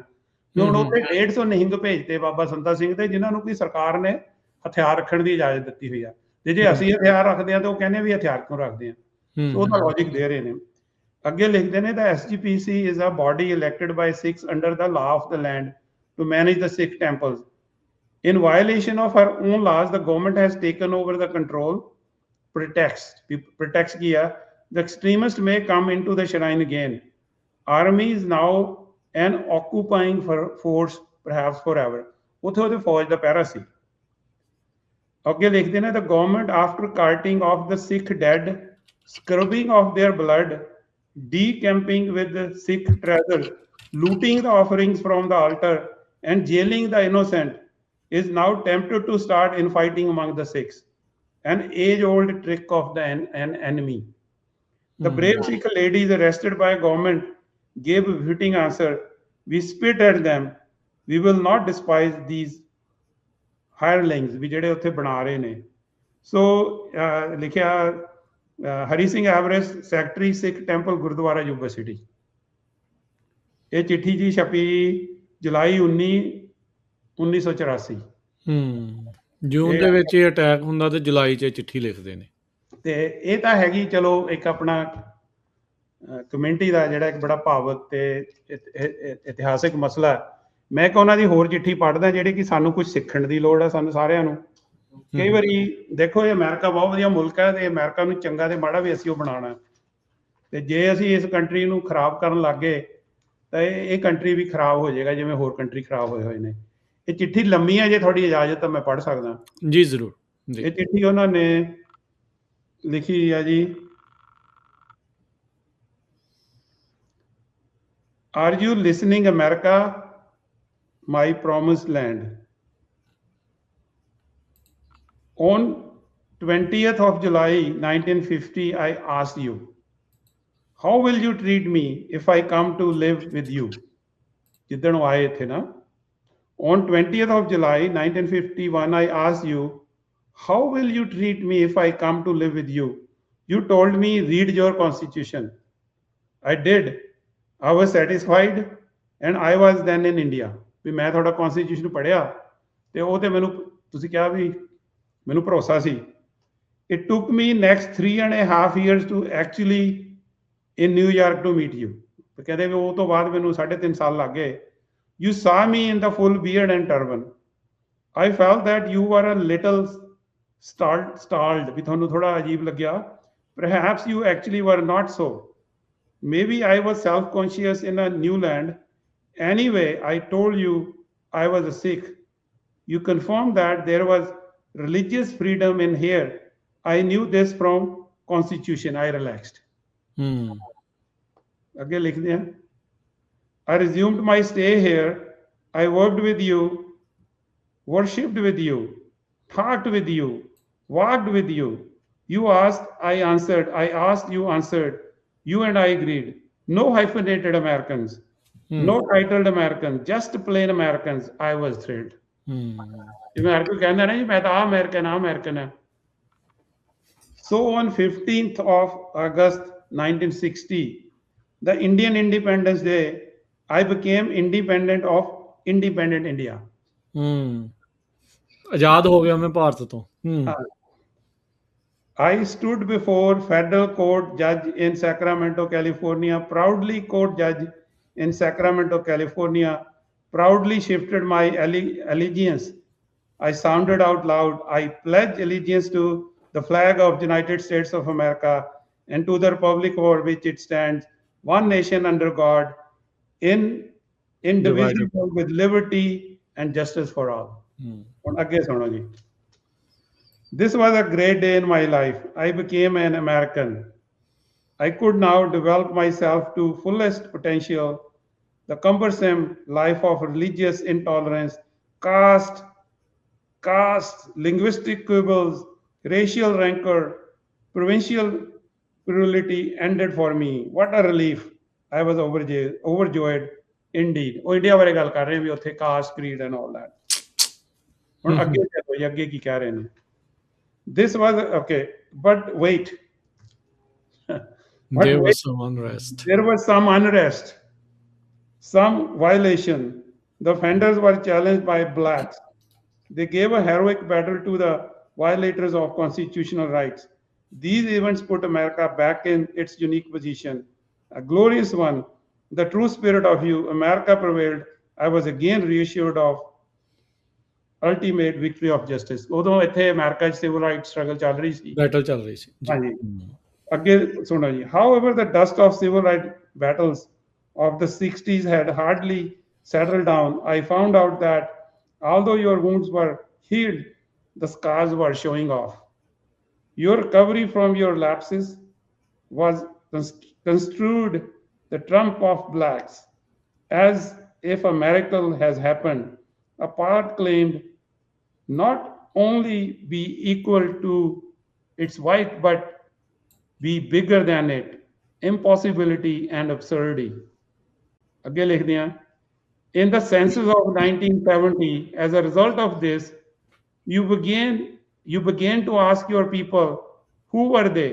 Were they white, Negro, Indian American, Japanese, Chinese, Filipino, Hawaiian, Korean, or others? The one nation indivisible began dividing. ਕਹਿਣ ਲੱਗ ਜਾਂਦੇ ਜੀ ਅਸੀਂ ਪੰਜਾਬੀ ਆ, ਅਸੀਂ ਜੀ ਫਲਾਣੇ ਆ। ਉਹ ਕਹਿੰਦੇ ਵੀ ਜੇ ਸਾਰੇ ਅਮਰੀਕਨ ਇੱਕ ਆ ਤਾਂ ਫਿਰ ਅਸੀਂ ਤੁਸੀਂ ਸੈਂਸਸ ਕਿਉਂ ਕਰ ਰਹੇ ਹੋ? ਨੌਨਸੈਂਸ ਇਨ ਸੈਂਸਸ ਸੀ ਇਹਦਾ ਨਾਮ। ਵੀ ਕਿਉਂ ਨੌਨਸੈਂਸ ਇਨ ਸੈਂਸਸ ਚਿੱਠੀ ਉਹਨਾਂ ਦਾ heading. The earth was flat to you if 2 of the 3 people said it was so. ਵੀ ਤੁਸੀਂ ਇਹ ਥੋੜੇ ਜਿਹੇ ਮੈਜੋਰਟੀ ਕਹਿ ਦੇ ਵੀ ਧਰਤੀ ਚੌਰਸ ਆ, ਵੀ ਇਹ ਡੈਮੋਕ੍ਰੇਸੀ ਨਹੀਂ ਹੈਗੀ। The only one it said was, I was dismayed. I skid set in. Now the census of 1980 is approaching. Plots are in offering to fool you. Nay, to hurt you, beware. Some of the most modern anthropologists will claim that they have enough evidence to warrant designation of people from Indian subcontinent as separate and unique race. They have even suggested a name for you, Indic. How idiotic. Obviously, they have not found enough or any evidence that we all belong to one race, the human race. Do you remember America? Until recently, many Indians who came to visit with you used to chide you for your racial disharmony, always proclaiming that they belong to human race. You used to have an item in your imagination formed to this effect. Do you know that some of these very Indians who will now be pressuring you to grant them a special category, ਕਿਉਂਕਿ ਆਪਣੇ ਲੋਕ senses ਮੰਗ ਰਹੇ ਸੀ ਨਾ ਵੀ ਸਾਨੂੰ ਅੱਡ ਗਿਣੋ। ਫਿਰ ਅੱਗੇ ਲਿਖਦੇ ਆ, in the upcoming census are the bitterest foes of any similar arrangement in their old country. These are uncomfortable with the loss of their caste system. They would like to create one. Please, America, you are fighting hard to end prejudice, resultant discrimination. Discrimination in reverse is doubly repugnant. Don't accept it. Are you listening, America, my own land, a promised land to millions of others in this world? I am a human. My race is human. I have faith of a Sikh, a rugged individual, not to be overawed by odds. And I am an American of my own choosing, standing firm on my constitutional rights. Do you need to ask any more of me in 1980 census? ਬਹੁਤ ਦੁਨੀਆਂ ਗੱਲਾਂ ਕਰ ਰਹੇ ਆ, ਤੇ ਮੇਰਾ ਕਹਿਣ ਦਾ ਮਤਲਬ ਇਹ ਹੈਗਾ ਵੀ ਜੇ ਅਸੀਂ ਅਮਰੀਕਾ ਦੇ ਵਿੱਚ ਕਿਸੇ ਤਰ੍ਹਾਂ ਕਾਮਯਾਬ ਹੋਣਾ, ਸਾਨੂੰ ਇਸ ਕੰਟਰੀ ਨੂੰ ਆਪਣਾ ਮੰਨਣਾ ਪਏਗਾ, ਤੇ ਇਸ ਕੰਟਰੀ ਦੇ ਜਿਹੜੇ ਸਿਸਟਮ ਦੇ ਵਿੱਚ ਹਿੱਸਾ ਲੈਣਾ ਪਏਗਾ, ਤੇ ਇਸ ਕੰਟਰੀ ਨੂੰ ਜਿਹੜੇ ਮਾੜੀ ਸੋਚ ਤੋਂ ਬਚਾਉਣ ਦੀ ਲੋੜ ਹੈ। ਕਈ ਵਾਰੀ ਅਸੀਂ ਜੋ ਸਾਡੇ ਪੁਰਾਣੇ ਲੜਾਈ ਝਗੜੇ ਅਸੀਂ ਇੱਥੇ ਲੈ ਕੇ ਆ ਜਾਂਦੇ ਹਾਂ, ਤੇ ਉਹ ਫਿਰ ਉਹ ਅਮਰੀਕਾ ਦੀ ਸਪਿਰਿਟ ਨਹੀਂ ਹੈਗੀ। ਤੇ ਇਹ ਆਪਣੇ ਅੰਕਲ ਹਰੀ ਸਿੰਘ ਦੇਖ ਲਓ, ਅੱਜ ਤੋਂ 1980 ਚ ਇਹਨਾਂ ਨੇ ਚਿੱਠੀ ਲਿਖੀ, ਤੇ ਹੁਣ ਆਪਣਾ 2026 ਹੈ ਜੀ, 40 ਸਾਲ ਪਹਿਲਾਂ ਲਿਖੀ ਚਿੱਠੀ, ਤੇ ਉਹ ਅੱਜ ਵੀ ਬਿਲਕੁਲ ਵੈਲਿਡ ਹੈ। ਤੇ ਆਪਾਂ ਜਿਹੜੀਆਂ ਇਹਨਾਂ ਦੀਆਂ ਹੋਰ ਚਿੱਠੀਆਂ ਉਹ ਆਉਣ ਵਾਲੇ ਪ੍ਰੋਗਰਾਮਾਂ 'ਚ ਪੜ੍ਹਾਂਗੇ। ਮੇਰਾ ਕਹਿਣ ਦਾ ਮਤਲਬ ਇਹ ਹੈ ਵੀ ਜਿਹੜੇ ਸਾਡੇ ਪੁਰਾਣੇ ਬਜ਼ੁਰਗ ਸੀ, ਦੇਖ ਲਓ ਉਹਨਾਂ 'ਚ ਕੀ ਭਾਵਨਾ ਸੀ, ਸਾਇੰਸਦਾਨ, ਆਰਟ, ਹਿਊਮਨਿਜ਼ਮ, ਤੇ ਕੀ ਅਸੀਂ ਅੱਜ ਉਹਨਾਂ ਦੇ ਪੂਰਨਿਆਂ ਤੇ ਪੂਰੇ ਹੋ ਰਹੇ ਹਾਂ। ਜਦੋਂ ਅਸੀਂ ਆਪਣੇ ਧਾਰਮਿਕ ਅਦਾਰਿਆਂ 'ਚ ਲੜਾਈਆਂ ਕਰਦੇ ਹਾਂ ਇੱਕ ਦੂਜੇ ਨਾਲ, ਜਾਂ ਅਸੀਂ ਬਹਿ ਕੇ ਆਪਸ ਆਪਣੇ ਜਿਹੜੇ ਡਿਫਰੈਂਟ ਆਈਡੀਆਜ਼ ਨੂੰ ਇਕੱਠੇ ਬਹਿ ਕੇ ਅਸੀਂ ਰਿਜ਼ੋਲਵ ਨਹੀਂ ਕਰ ਸਕਦੇ। ਰੀਸੈਂਟਲੀ ਦੇਖੋ ਇਲੈਕਸ਼ਨ ਹੋਈ ਸੀ, ਸਾਡੇ ਆਪਣੇ ਬੰਦਿਆਂ ਨੇ ਇੱਕ ਸਾਡੀ ਜਿਹੜੀ ਲੇਡੀ ਖੜੀ ਸੀ ਕਾਂਗਰਸ ਦੇ ਲਈ, ਉਹਨੂੰ ਅਟੈਕ ਕਰਨਾ ਸ਼ੁਰੂ ਕਰਤਾ। ਸੋ ਵਿਚਾਰ ਅੱਡ ਹੋਣੇ ਕੋਈ ਮਾੜੀ ਗੱਲ ਨਹੀਂ, ਪਰ ਜੇ ਅਸੀਂ ਤਰੱਕੀ ਕਰਨੀ ਹੈ ਤਾਂ ਸਾਨੂੰ ਜਿਹੜੀਆਂ ਅਮਰੀਕਨ ਵੈਲਿਊਜ਼ ਦੇ ਨਾਲ ਖੜਨਾ ਪਏਗਾ। ਤੇ ਅਮਰੀਕਨ ਵੈਲਿਊਜ਼ ਤੇ ਸਿੱਖ ਵੈਲਿਊਜ਼ ਕੋਈ ਬਹੁਤਾ ਫਰਕ ਹੈ ਨਹੀਂ, ਕਿਉਂਕਿ ਅਸੀਂ ਵੀ ਮਾਨਵਤਾ ਦੇ ਬਰਾਬਰਤਾ 'ਚ ਬਲੀਵ ਕਰਦੇ ਹਾਂ, ਤੇ ਇਹ ਅਮਰੀਕਨ ਕੌਨਸਟੀਟਿਊਸ਼ਨ ਵੀ ਕਹਿੰਦਾ, ਤੇ ਸਾਨੂੰ ਇਹ ਕਦਰਾਂ ਕੀਮਤਾਂ ਨਾਲ ਖੜਨ ਦੀ ਲੋੜ ਹੈ। ਤਾਂ ਹੀ ਇਹ ਵਧੀਆ ਮੁਲਕ ਬਣੂਗਾ ਸਾਰਿਆਂ ਲਈ, ਇਕੱਲੇ ਸਿੱਖਾਂ ਲਈ ਨਹੀਂ, ਅਸੀਂ ਸਾਰਿਆਂ ਦੇ ਲਈ, ਸਾਰੇ ਇਨਸਾਨਾਂ ਲਈ, ਸਾਰੇ ਮਜ਼ਹਬਾਂ ਦੇ ਲਈ, ਸਾਰੇ ਲੋਕਾਂ ਦੇ ਲਈ ਅਸੀਂ ਸਰਬੱਤ ਦਾ ਭਲਾ ਤੇ ਸਾਰਿਆਂ ਦੇ ਹੱਕਾਂ ਦੇ ਲਈ ਅਸੀਂ ਇਕੱਠੇ ਹੋ ਕੇ ਚੱਲਣ ਲਈ ਦੀ ਸਾਨੂੰ ਉਪਰਾਲਾ ਕਰਨਾ ਚਾਹੀਦਾ। ਜੀ, ਬਹੁਤ ਬਹੁਤ ਧੰਨਵਾਦ ਡਾਕਟਰ ਸਾਹਿਬ ਅੱਜ ਦੇ ਪ੍ਰੋਗਰਾਮ ਦੇ ਲਈ। ਸਮਾਂ ਵੀ ਜਿਹੜਾ ਹੁਣ ਆਪਣਾ ਸਮਾਪਤ ਆ। ਸੋ ਅੱਜ ਆਪਾਂ ਡਾਕਟਰ ਕਿਰਪਾਨੀ, ਹਰਗੋਬਿੰਦ ਖੁਰਾਨਾ ਤੇ ਹਰੀ ਸਿੰਘ ਐਵਰੈਸਟ, ਉਹਨਾਂ ਦੇ ਬਾਰੇ ਤੁਸੀਂ ਜਿਹੜੀਆਂ ਆਪਣੇ ਨਾਲ ਜਾਣਕਾਰੀਆਂ ਜਿਹੜੀਆਂ ਸਾਂਝੀਆਂ ਕੀਤੀਆਂ। ਆਉਂਦੇ ਪ੍ਰੋਗਰਾਮ ਦੇ ਵਿੱਚ ਹੋਰ ਜਿਹੜੀ ਇਤਿਹਾਸਿਕਤਾ ਤੇ ਇਤਿਹਾਸਿਕ ਗੱਲਾਂ ਜਿਹੜੀਆਂ ਆ ਉਹਦੇ ਨਾਲ ਆਪਾਂ ਤੁਹਾਨੂੰ ਰੂਬਰੂ ਕਰਾਉਂਦੇ ਰਵਾਂਗੇ। ਬਹੁਤ ਸ਼ੁਕਰੀਆ, ਬੜੀ ਮਿਹਰਬਾਨੀ, ਸਤਿ ਸ਼੍ਰੀ ਅਕਾਲ। ਥੈਂਕ ਯੂ ਜੀ, ਸਤਿ ਸ਼੍ਰੀ ਅਕਾਲ।